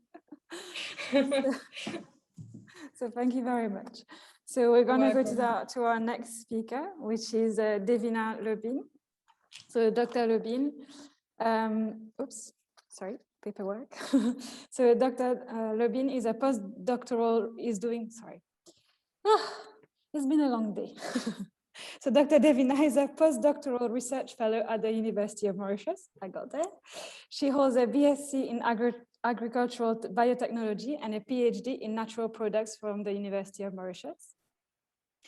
And her research interests are centered on ethnopharmacology, drug discovery, and development for diseases. So currently, she's investigating Mauritian medicinal plants to manage Alzheimer's disease, which I thought was very interesting. And she has several years of practical and applied experience in various fields of life sciences and has delivered several impactful respectful communications. Whew, long day. Sorry, guys. I will sleep very well tonight. So hi, Devina, how are you? Hi, Kustel. Good evening, everyone. So, yeah, first of all, I would really like to thank the Ebony Reserve Conservation for having me on this panel and for giving me the opportunity to share my experience, my stories, and also my thoughts. You're very welcome. We're happy to have you. So it's been a bit oriented towards people we had already access to, which is the people who answered for the webinars. We're very happy to have some new blood and someone who does a science that is a bit different because we have a lot of, Ebony is very conservation based and restoration based. And we really wanted to show other sciences. So we're very happy to have you tonight. So Devina, why did you choose a career in science? So, for me, Crystal, things have been very different. So, some difficult life events, which I have experienced when I was a teenage, so especially health issues, has really impacted me tremendously and guided me to be a scientist. And I saw that instead of being sad for for things that I couldn't achieve, I should rather focus on the positive point and try to do something that will improve the life of people, for those people who has experienced or still exploring the same things as I did. So I choose to do the science subject at the high school and then a career in science. And along my journey as a science student, I have realized that science play crucial roles in many sectors. And then my interest in applied science has really strengthened, like getting like, okay, I really need to do this and get it done properly.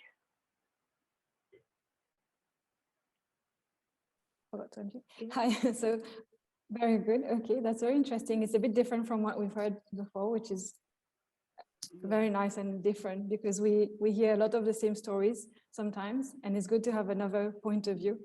So what do you think is the best thing about your career? I think I have an idea what it's going to be, but I'll let you answer. For me, actually, the best thing about my career was getting the Commonwealth Scholarship, which has allowed me to study in UK because everything started from there. Before I was doing science, but after being in UK, I started doing science differently. So it has really changed my view of things. So my study at UK in UK at Durham University has really equipped me with skill and qualities that we need to perform quality research.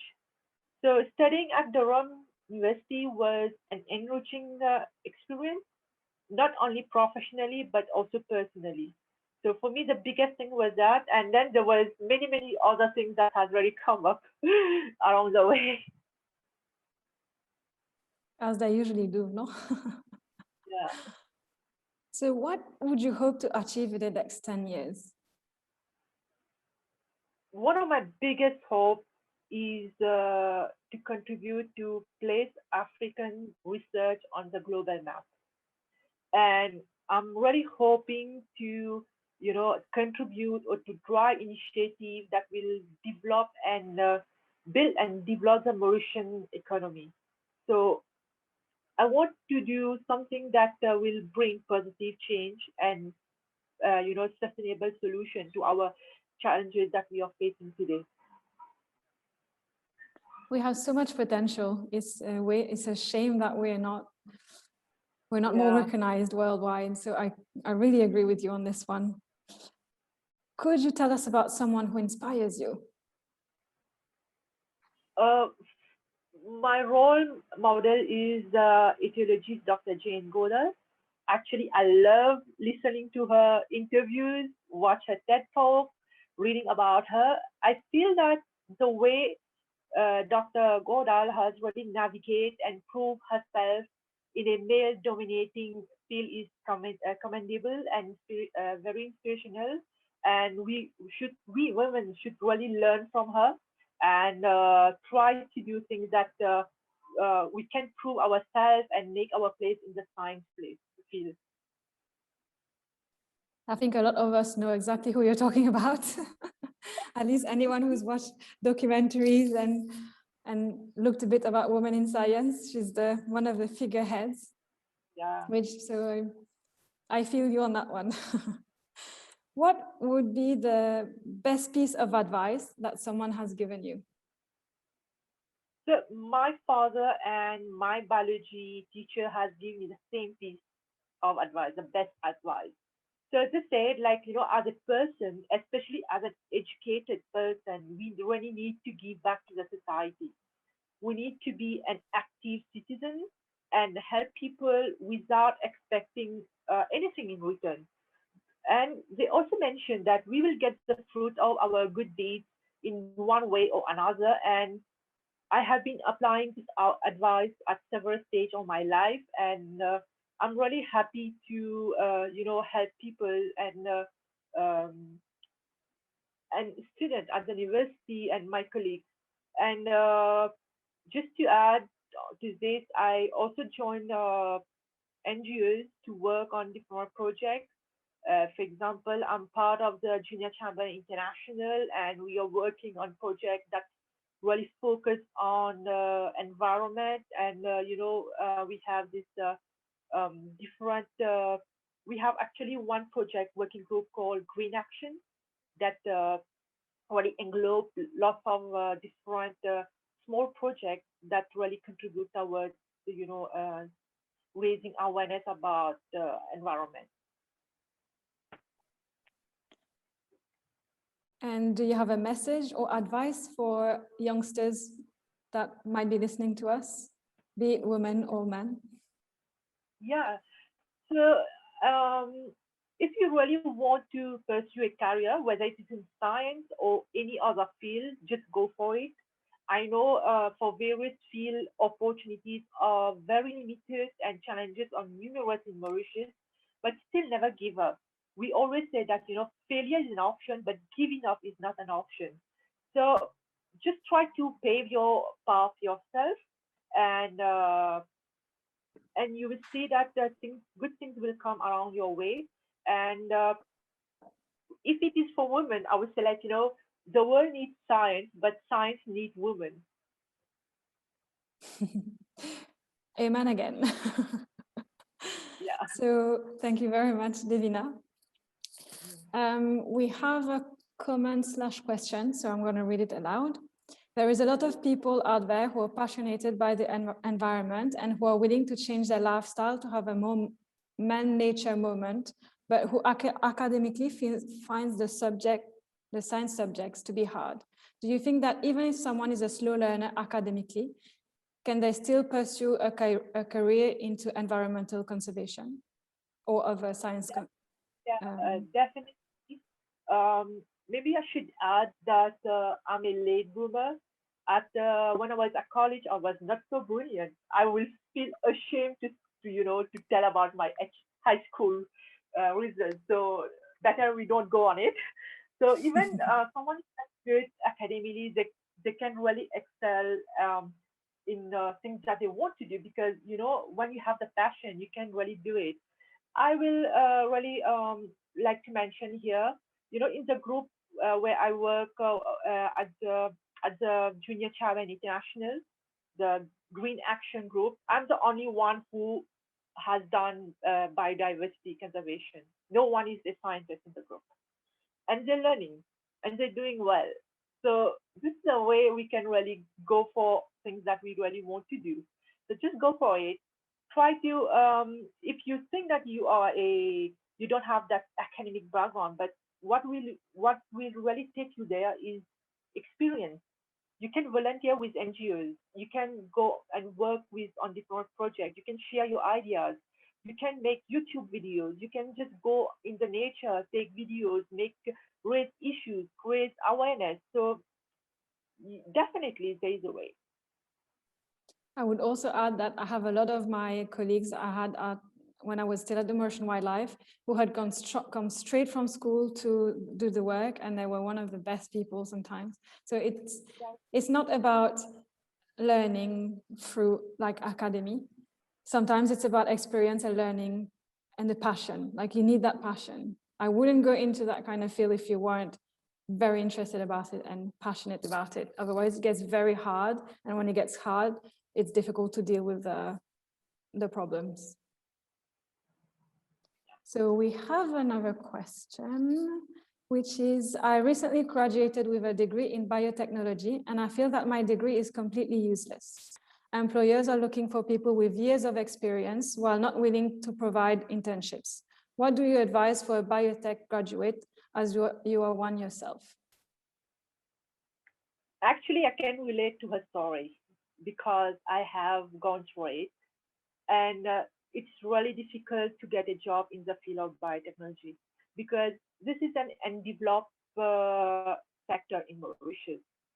And I'm really hoping, because most recently they have announced in the budget that they want to set up a biotechnology hub, but still they did it like 8 years ago, and still nothing concrete has happened. But maybe the COVID things will really add something positive to it. So I will advise Anne, yeah, not to give up. Just try to do, try to find jobs that can really help her financially, but also to build up the experience, which is very important. And I know this issue of that people are not even willing to give internship. When I finished my first degree, actually, I started off with the YEP program. So I would advise Anne to register for the YEP program, and there will be some companies that will come forward and say, okay, you can work with us as an intern, and this is the starting point, I must say. But I'm really hoping that something positive will come with the new announcement. Cross fingers. Hopefully that will happen. So we don't have any more questions. So merci beaucoup. Thank you very much, Devina. And I hope we see you for other webinars. That's sure. So next we have Claudia Baider. So sorry if I butchered your name. I'm very bad with names, as people probably have noticed now. So Claudia, welcome. Claudia is a Brazilian-born ecologist, currently in charge of a national herbarium in Mauritius.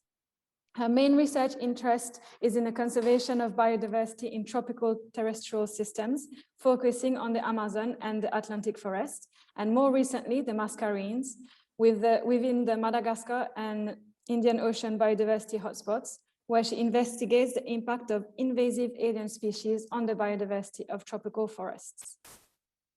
So Claudia, we already know each other. We've met a lot in the field. Wet and looking for tea, right, Prashni? So how did you get interested in science? Okay, thank you for inviting, and it's nice to see the webinar is being done, because it's on the make for a very long time with all the COVID problems. Yes. I'm happy that you managed to do it. Just before answering your question, I have two things. One, if my video and my voice gets broken, let me know. I move to another computer. And second, I just discovered that today is National Science Day in Brazil. So it's a good thing for the webinar as well. We couldn't have timed it better then. So how did I get here? Well, it's a bit planned and a bit organic. So since I was young, at my time, TV was black and white. So I was watching these very series that with robots and people doing science. And I found that things extremely interesting, and also had some encyclopedia where you had a lot of small experiments that you could do at home.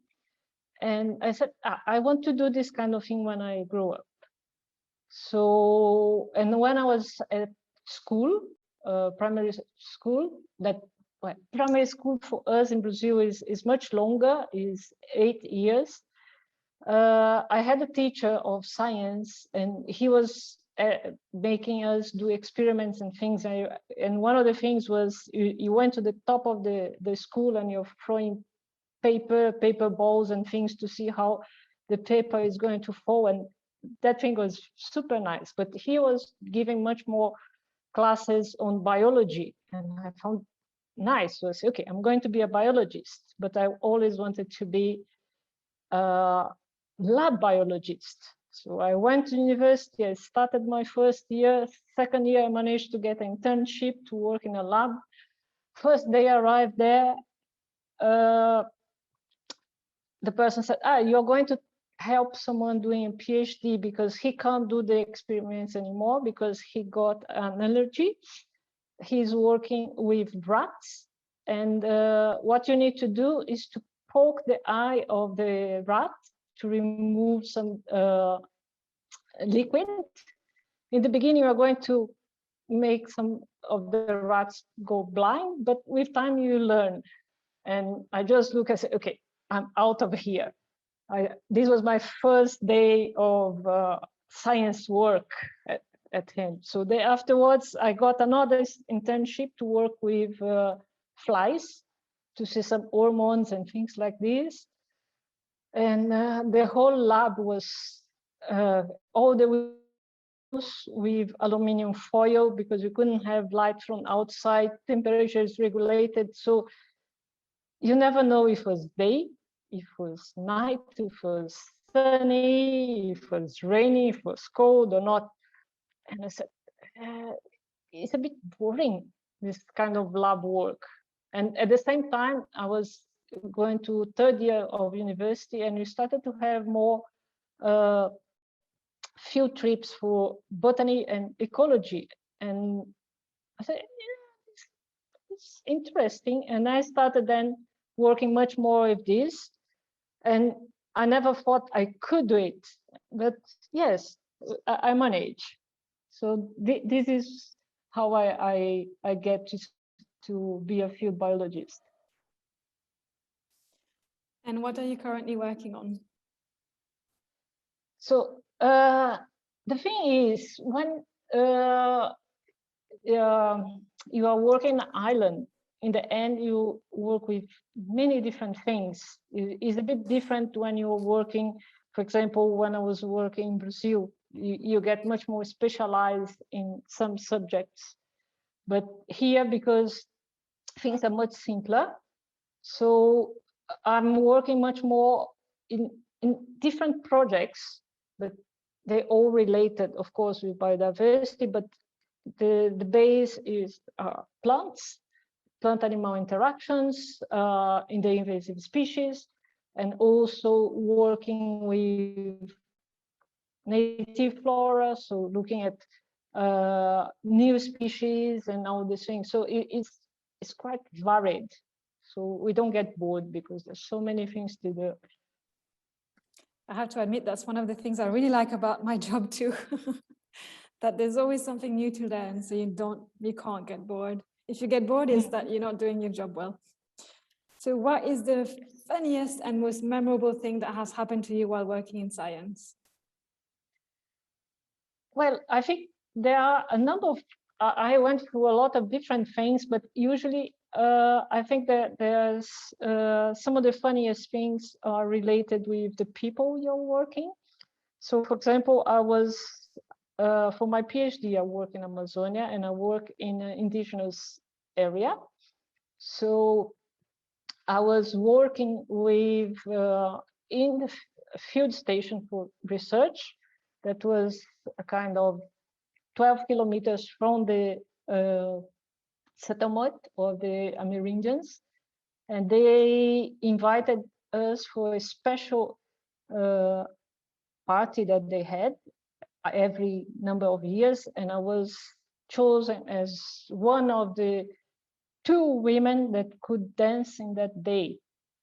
So it was a really amazing thing.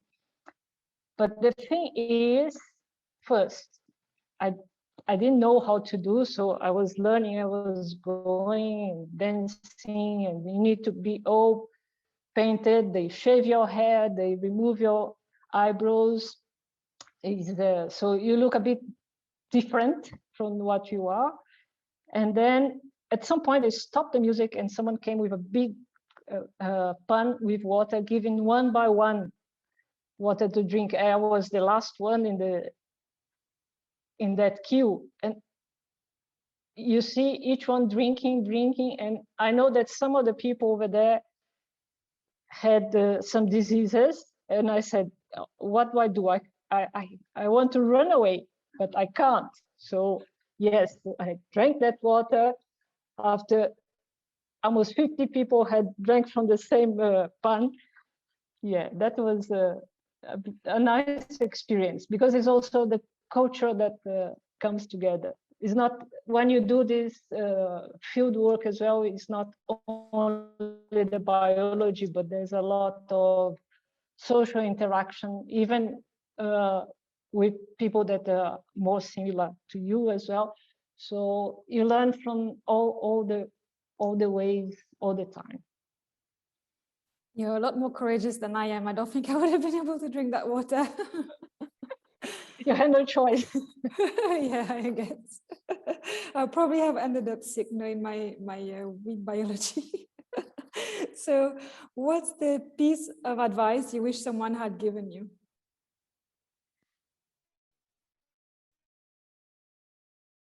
I think we may have lost.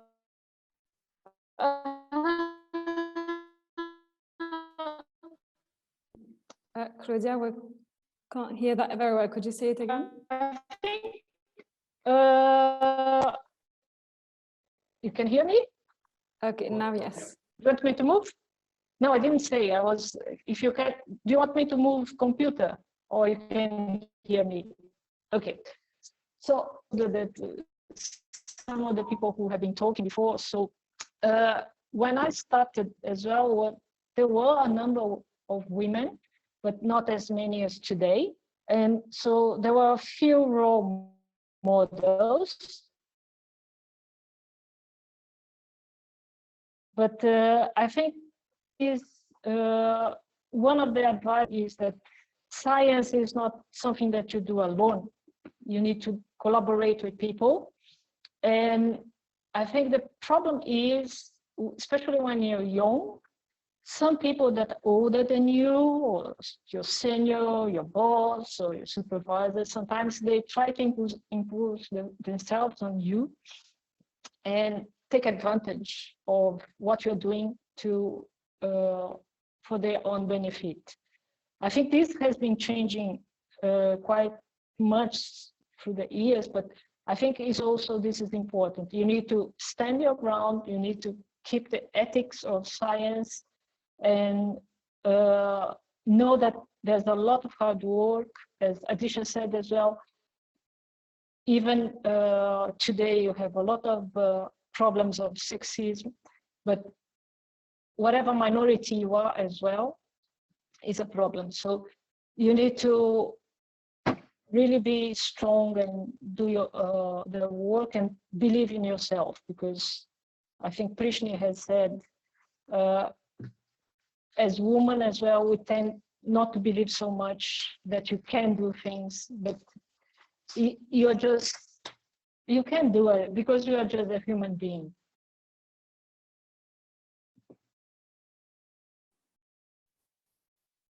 I agree. So we had a lot of questions from people who are finishing their studies and are looking for opportunities. Do you know of any opportunity or any way they can find those opportunities? I think compared to when I was in Brazil, yes, in Mauritius you have less opportunities, but still, I think as a Mauritian, you have a lot of opportunities, not only in Mauritius. I think it's more and more you can look, you as a scientist, you can work anywhere in the world. And as a Mauritian, you have the privilege of speaking at least 2 languages, so things are much easier. So try to, if you can't find things here, try to see opportunities abroad as well. And for example, Krishna is here. She went a few times abroad as well to do courses, to workshops, to conferences. We have other students that I help supervise, and today they are working abroad. So I think you should not only think about Mauritius, you should think about, you can work anywhere in the world if you want. I think that's really good advice, actually. A lot of us have actually done that. And if you can't get experience here, there's always opportunity elsewhere. And I know it's scary in the beginning to change country and to start something new, but it's so worth it most of the time. So we're going to take some questions if we have any. I think we don't have any. So hopefully if we have more questions, we can ask them later. Merci beaucoup. Thank you very much, Claudia. Thank you. And probably see you soon in the field. Sure. So we're gonna go to our next speaker, which is Marianne Griffiths. So also someone we know very well since she's my boss. She's the reason why I have a very good job and the job I love. So thank you, Marianne, and welcome to this webinar that you helped organize. Okay, I'm going to stop now. So Marianne is the co-founder and joint managing director of Bioculture Mauritius, Lavani Nature Park, François Lega, and Ebony Forest. She's done her studies at the University of New South Wales, like me actually. So New South Wales, go! And she did a Bachelor of Science in microbiology and biotechnology. So she started her career in Australia as a microbiologist. And then together with her husband, she pioneered the monkey breeding and export industry in Mauritius and set up Bioculture Mauritius, which is now well recognized as a world leader in the industry. So hi, Marianne. I'm very happy to have you. Very honored that you wanted to do this. Well, thank you very much for having me. So how did you choose your field of study? Okay, so like Davina before me, my field is a bit different to most of you here. How did I choose the field? So since I was a kid, really, I was interested in, things going on around, science sort of in its wider meaning. I love to run little experiments at home. I had a toy microscope, love putting things under there, seeing the microscopic world, and it was quite a revelation for me. And then my parents saw my interest, bought me a sort of better microscope. So, basically that's how I got interested. And then throughout my when I was middle year high school, because I went to Australia to finish my high school because my parents migrated, so I went with them. So when I was in about fourth form, I sort of knew, okay, microbiology was going to be my world. Little did I know how I was going to deviate from that later on. But yeah, so I was fixated on that, and it related to medicine, disease, the cause of diseases, and this is a bit what drove me. And I started my career in Australia in research, in biomedical research, as a microbiologist. Actually, before that, I worked also in biotechnology. So interesting that people now doing biotechnology here in Mauritius are saying, there's not much future in that here. In Australia, it was different, of course, but opportunities. I worked in like fermentation, like cheese fermentation, alcohol fermentation, and living in Australia, I always thought I was coming back to Mauritius. You know, I left Mauritius when I was 14, but I knew that I wasn't going to stay out of Mauritius for very long. As we like to say in Creole, melon bouti enterré dans Maurice. Donc, you know, I was coming back. So I came back. Before coming back, of course, I was working in the research world. And that's where I got to know about the importance of monkeys for biomedical research. And then the idea came into my mind, wow, okay, that's one thing I could do when I go back, because I knew about the monkeys in Mauritius. I knew it was an introduced feral pest. I knew about what it had caused for the birds in Mauritius.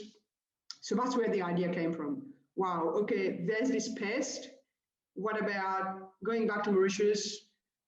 First of all, looking in the world to see whether what I had in mind was really going to be there as a need, breed these monkeys and export them for biomedical research. So I was on one side of the fence in Australia, and then the inside came for me to be on the other side of the fence, so produce the animal that was going to go towards the research field. So this is why I ended up where I am today. Okay. It's a long story. It's a long story, which is actually interesting because it's very rarely linear stories, right? We always go through life. That's life. Sure. And it goes towards the end, which is always hopefully where you want to be. Yeah. So what motivates you? What motivates me? Well, what motivates me on a daily basis in my job? Producing the best animal for the market out there. Sort of, we are in this field, we are recognized to be amongst the leaders in the world, so that keeps me motivated to keep doing things in a better way, to produce this great element that is going to go towards research to help humanity. And also, other thing that motivates me is working with the great people that I have around me, because in a world, you're not an island, you are part of a bigger thing, and the only way to achieve these things for me is through everyone around me. And of course, we have for me, being where I am, doing what I do, we always thought, okay, we get our living from something coming from the wild, from nature. So our sort of focal point, if you want, was we need always to give back to nature. So having successfully been able to do that, giving back to nature through our various conservation bodies, like that, various conservation setups in Mauritius and in the region, keeps me motivated, definitely.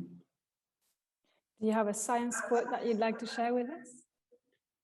A science quote, yes, actually there is one which is which resonates with me. It's a quote from Marie Curie, which says, "Nothing in life is to be feared. It's only to be understood. Now is the time to understand more so we may fear less." So for me, science, this speaks of science, and especially today, having been through what we've just been through the last couple of years with all this COVID fear mongering, on a daily basis. I think understanding more, looking at what vaccines are achieving, is a great thing to sort of live by. Cool, thank you. And so what advice would you give to everyone today?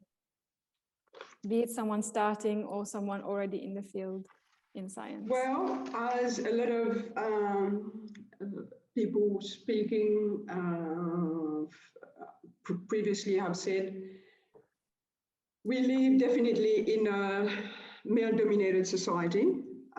This is something that we can't get away from. But women in science have to be resilient, right? Keep persevering. You need to understand your strong points. So keep the passion going, but also be compassionate, okay, in a lot of ways. So consolidate your strong points and learn about your weak points and work on them. So be yourself, be genuine, give your best always, but always remember, working in coalition with others is always a surer path to make changes happen. So that served me a lot throughout my career. You're going to know how to bring the best out in people and teams.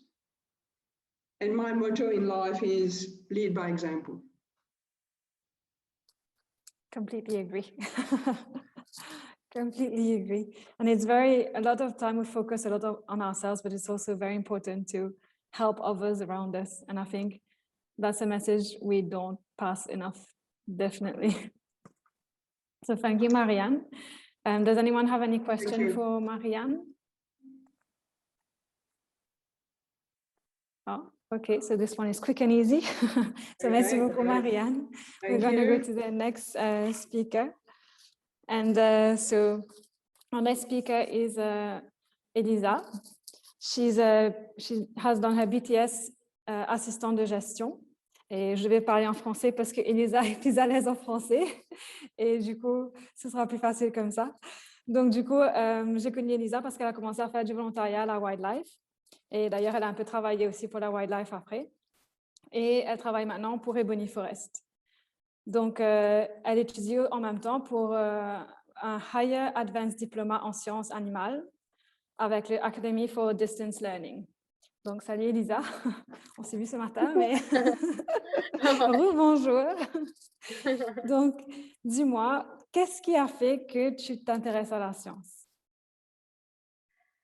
Je pense que je me suis toujours intéressée à la science, enfin je dirais plus du côté biologie de la science, de par les animaux. Donc moi, ça a vraiment commencé par les animaux.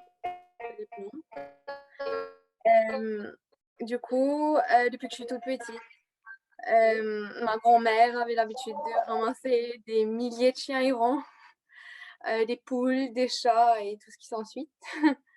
Donc du coup, elle nous a passé un peu le relais et on adorait apprendre les nouveaux animaux qui arrivaient à la maison.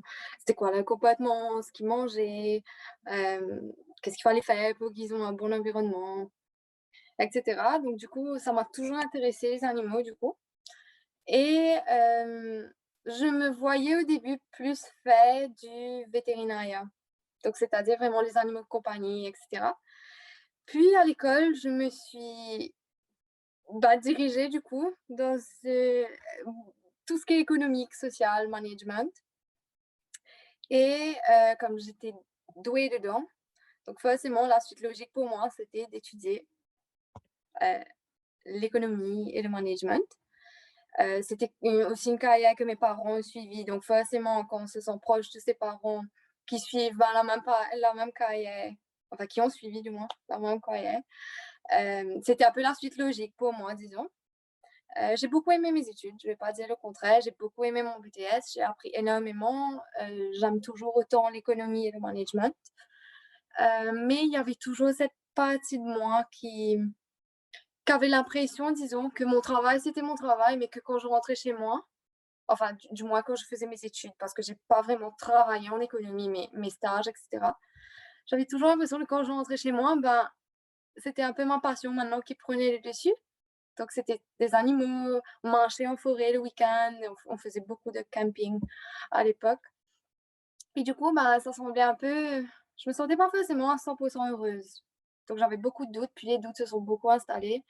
Je savais pas ce que je voulais faire, je savais pas si je voulais continuer dans cette carrière-là, etc. Donc, du coup, j'ai fait, après mon BTS, du volontariat à la Wildlife.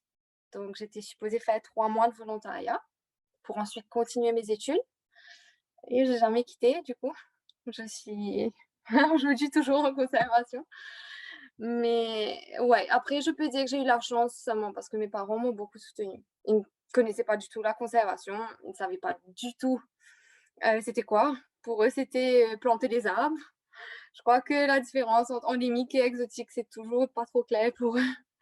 Mais ouais, ils m'ont beaucoup soutenue et du coup, j'ai eu la chance aussi quand j'étais à la Wildlife, j'ai beaucoup bossé.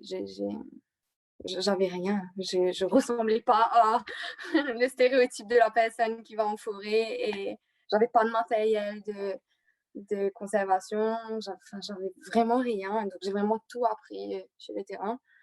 Et j'ai eu la chance du coup d'être employée par la Wildlife. Et c'est comme ça vraiment que je suis rentrée dans la science en fait. Voilà. J'ai toujours trouvé ton parcours très intéressant parce que tu n'as pas tout de suite, tu as toujours été intéressée par la science, mais tu as quand même fait une autre filière avant. Et je trouve que c'est important de passer ce message que c'est possible. Même si on a commencé dans une autre filière, ça ne veut pas dire qu'on ne peut pas changer après. Et tu n'es pas la seule dans le cas, je suis sûre. Et pour ceux qui ont des doutes et qui ont cette passion, mais qui ont peur de la poursuivre, je trouve que ce message-là est quand même assez fort. Surtout que je suis très contente de t'avoir à Ebony Forest. Donc du coup, Elisa, qu'est-ce qui te motive? Ce qui me motive, c'est plutôt l'aspect négatif du coup. C'est une balance, mais c'est vraiment, ouais, il y a tellement à faire. Il y a beaucoup à faire en conservation. Enfin, le monde va mal, on le sait, hein. Mais non seulement il y a beaucoup à faire, donc c'est-à-dire pour restaurer les forêts, pour aider l'écosystème, mais il y a aussi beaucoup à apprendre justement chez ces forêts, chez ces animaux, chez l'écosystème. Donc, je sais pas, je pense que vraiment c'est à nous, la nouvelle génération. En tout cas, de ceux qui aiment la science, de ceux qui aiment la biologie, peu importe aussi le domaine, ça peut être aussi en médecine. Il y a tellement à apprendre, enfin, pour qu'on puisse faire avancer le monde que ouais, c'est vraiment ça qui me motive. C'est bah, par exemple, bon, moi, je suis spécialisée avec les oiseaux dans le hand rearing, du coup, donc l'élevage à la main des petits oisillons qu'on va ensuite relâcher en forêt pour recréer une population dans une forêt adaptée pour les oiseaux endémiques.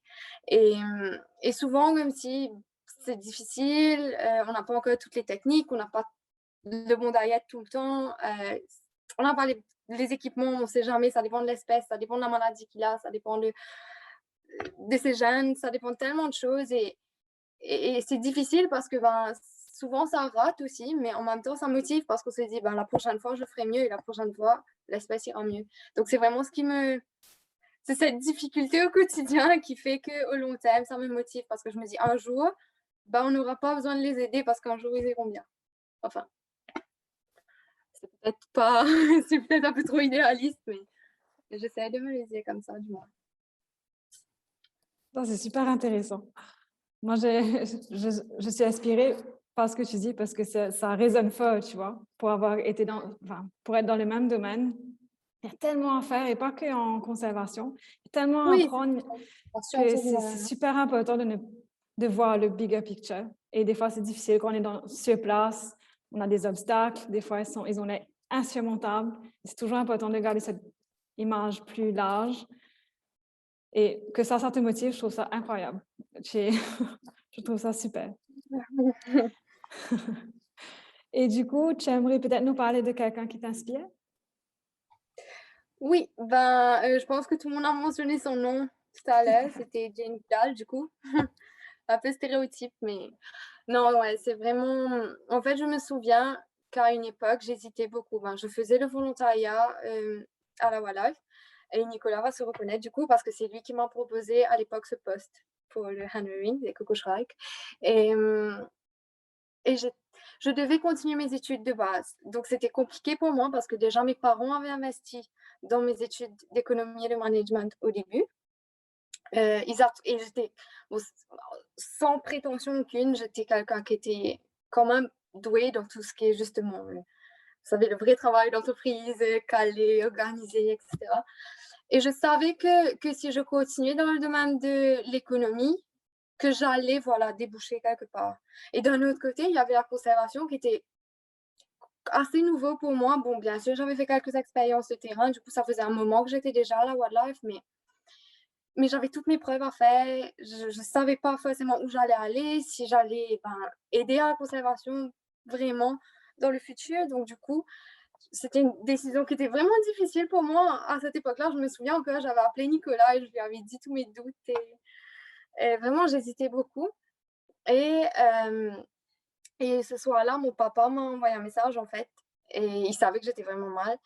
Et il m'a dit, tu sais, au final, juste écoute ce que ton cœur te dit, en fait. Et quand demain matin, tu vas te lever, qu'est-ce que tu as envie de faire de ta vie? Et là, je me suis levée et je me suis dit, non, mais c'est pas possible, j'ai vraiment envie de faire quelque chose. Mais en même temps, encore une fois, j'avais tellement pas le gabarit, comme si le gabarit de la petite jeune qui va faire de la conservation et changer le monde. Et c'est là que j'ai commencé à vraiment lire Jane Goodall. Donc, il y avait là 2 livres que j'avais pris aussi. Et dedans, j'ai réalisé en fait que je me reconnaissais un peu entre elles. Enfin, je pense que nous, toutes les filles, on se reconnaît un peu entre elles. Mais c'était vraiment cet aspect d'elles qui, déjà, a étudié les primates, enfin, observé du moins les primates sur le terrain en tant que femme, c'était quelque chose qui était déjà nouveau. On ne voulait même pas qu'elle aille seule sur le terrain, contrairement aux hommes. Et puis surtout, le fait qu'elle arrive avec des nouvelles idées, au fait. Le fait qu'elle soit un peu plus sensible forcément que les hommes qui travaillent dans le domaine. À l'époque, par exemple, il fallait tout simplement compter la population de primates pour voir si la population se portait bien ou pas. Et elle allait aller au-delà de ça, elle a vraiment observé leur comportement et se dire, voilà, il y a des émotions, il y a des contacts qui se font. Et c'est plein de choses qu'elle a prouvées au final de pas...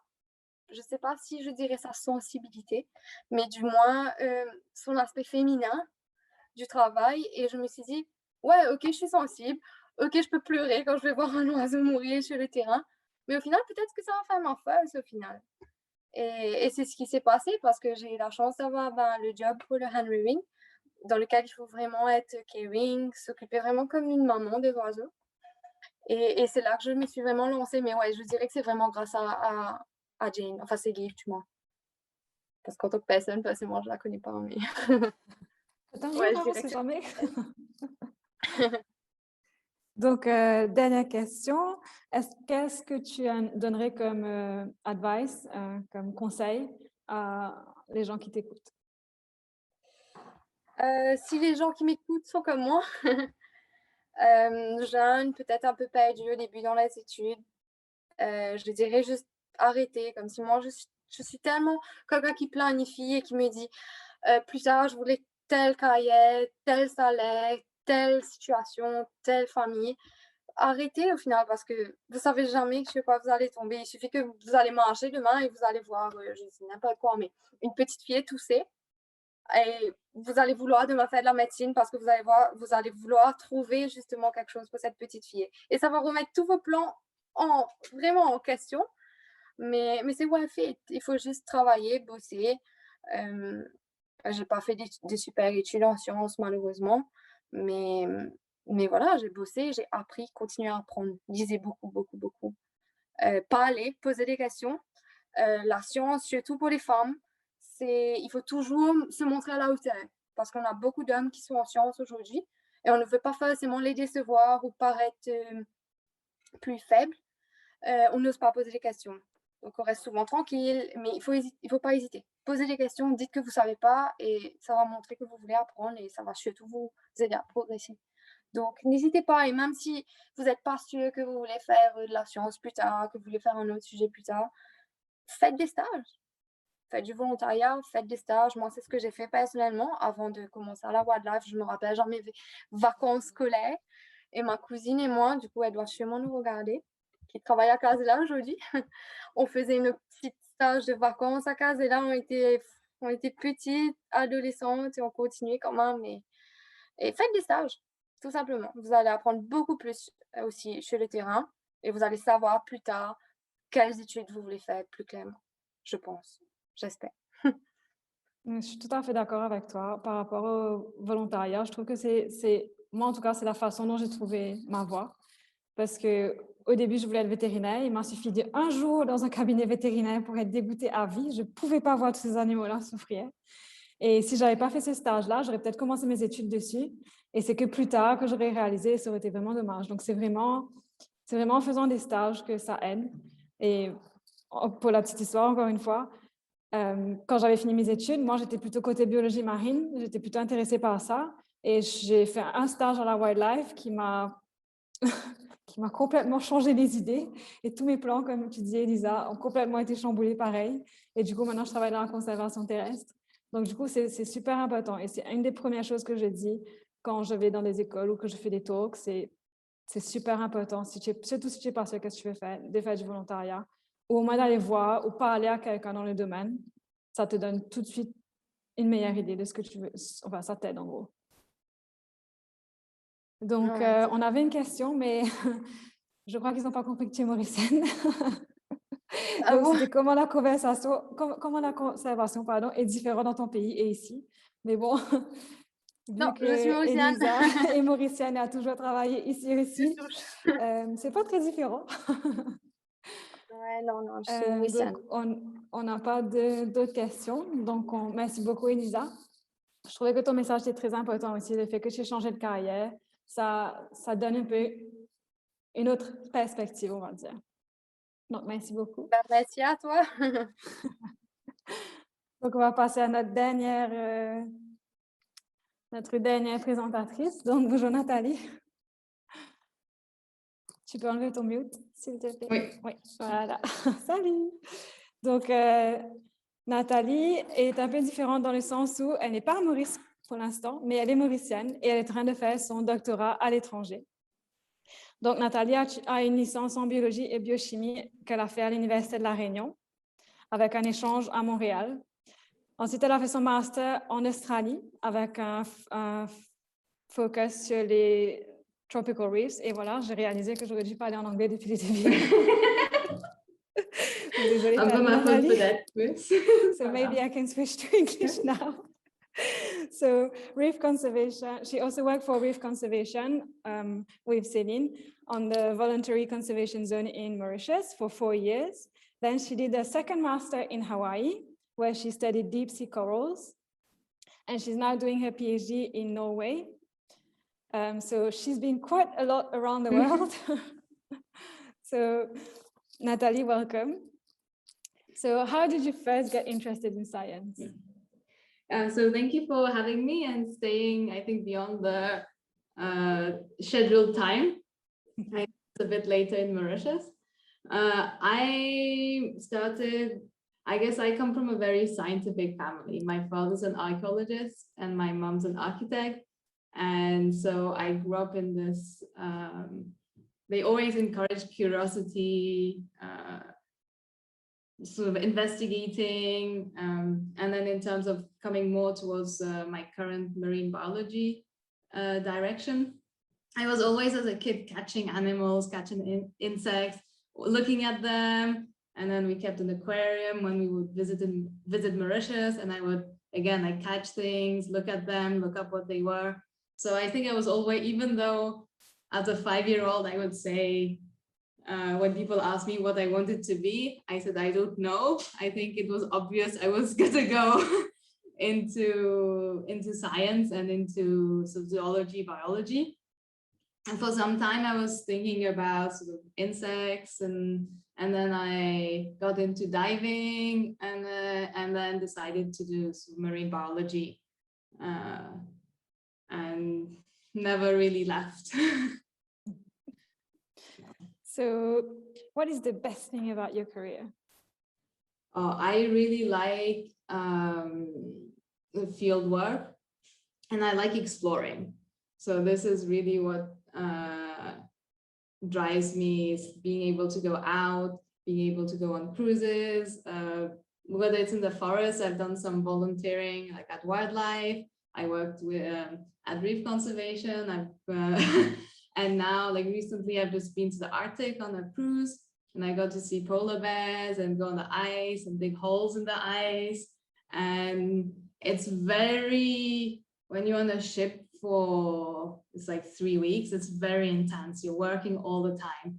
You're working sometimes from 6 till 12, to midnight or 2 o'clock in the morning. You have to wake up because the work depends on where you are. You don't have necessarily shifts.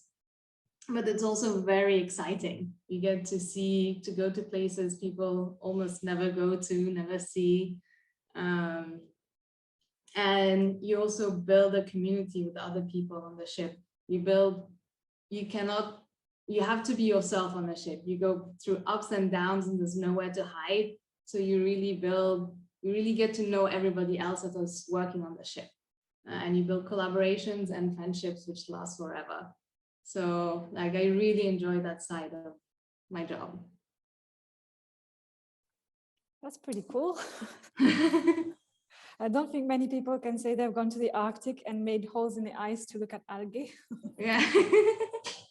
So what motivates you? How do you stay motivated on those long boat trips where you're constantly working? How do you stay motivated when you're... Yeah, I have a very, I guess, unusual personality that I discovered. I always knew, but even more so, the more tired I get a little bit more hyperactive. Yeah. And so that really helps. It means like when I'm really tired, I focus on just realizing that I'm one of the few people that is here. This is a really exciting place to be, and I'm discovering something new. And that just I'm always, and then it's beautiful, like the area. You wake up and you go outside and you see sort of ice, or if you're in the forest, you hear the birds and you smell the trees, and it's very exciting. And even though you're exhausted, nature has always amazed me. You find, like, there's a scientific side of understanding how something is living and working, but then there's also all these really strange small facts that you find out and you can kind of share and make everybody laugh, and people don't think about it. And it's just, for me, that really keeps me going. It's very important, I feel, that you think about the small things too. Huh? Sometimes we're so caught up in our lives, we don't appreciate the sun on our skin, we don't appreciate the tree next to our door. It's very important, and I completely feel with you on this one. So what advice would you give to everyone here today? There's so many good advice already being given. So try not to repeat things that have already been said. One thing which is similar to other people, I would say, don't be afraid. There's two things. Don't be afraid to try something new. So even though you know, maybe in their hearts of hearts for marine biology, a lot of people start and think they want to study whales and nothing else. And it's very hard, especially at the beginning, to be that specialized. But just go and try out and explore other things. And you never know, you might like fall in love with something. And in my own career, I've done this. I've done tropical reefs. I've looked at deep sea corals. Now I'm like going to the Arctic, looking at algae. If you asked me 10 years ago, I never thought I would be studying algae, even less in an extreme environment such as the Arctic, where it's dark, half of the year. So like, go out and try, even if it's just only adjacent to what you do. You might find something you like, you might find you don't like it, which is also important to know. And you will definitely get some new experiences, new life experiences. And then the second, I think, very important advice, which is not often given, and I wish it was given to me more, is like, don't be afraid to fail at things. Failure is part of life, and it's part of learning. You learn when you fail. And we are very scared. Generally, we are taught to be scared, like you have to be the best and all of that. It's not really true. You fail and then you get up and you learn from it. You try something new, you try to do it again and improve. And that drive really, I think, shows your passion and comes through afterwards when you like finally decide what career path you want to do. And so I would really say, like, don't be afraid of failure and don't take it like, oh, it's the end of the world. I can't do what I want to do because I failed at math. You can always try again. You can learn later. There's many courses I failed at university and before, and I'm still doing a PhD. So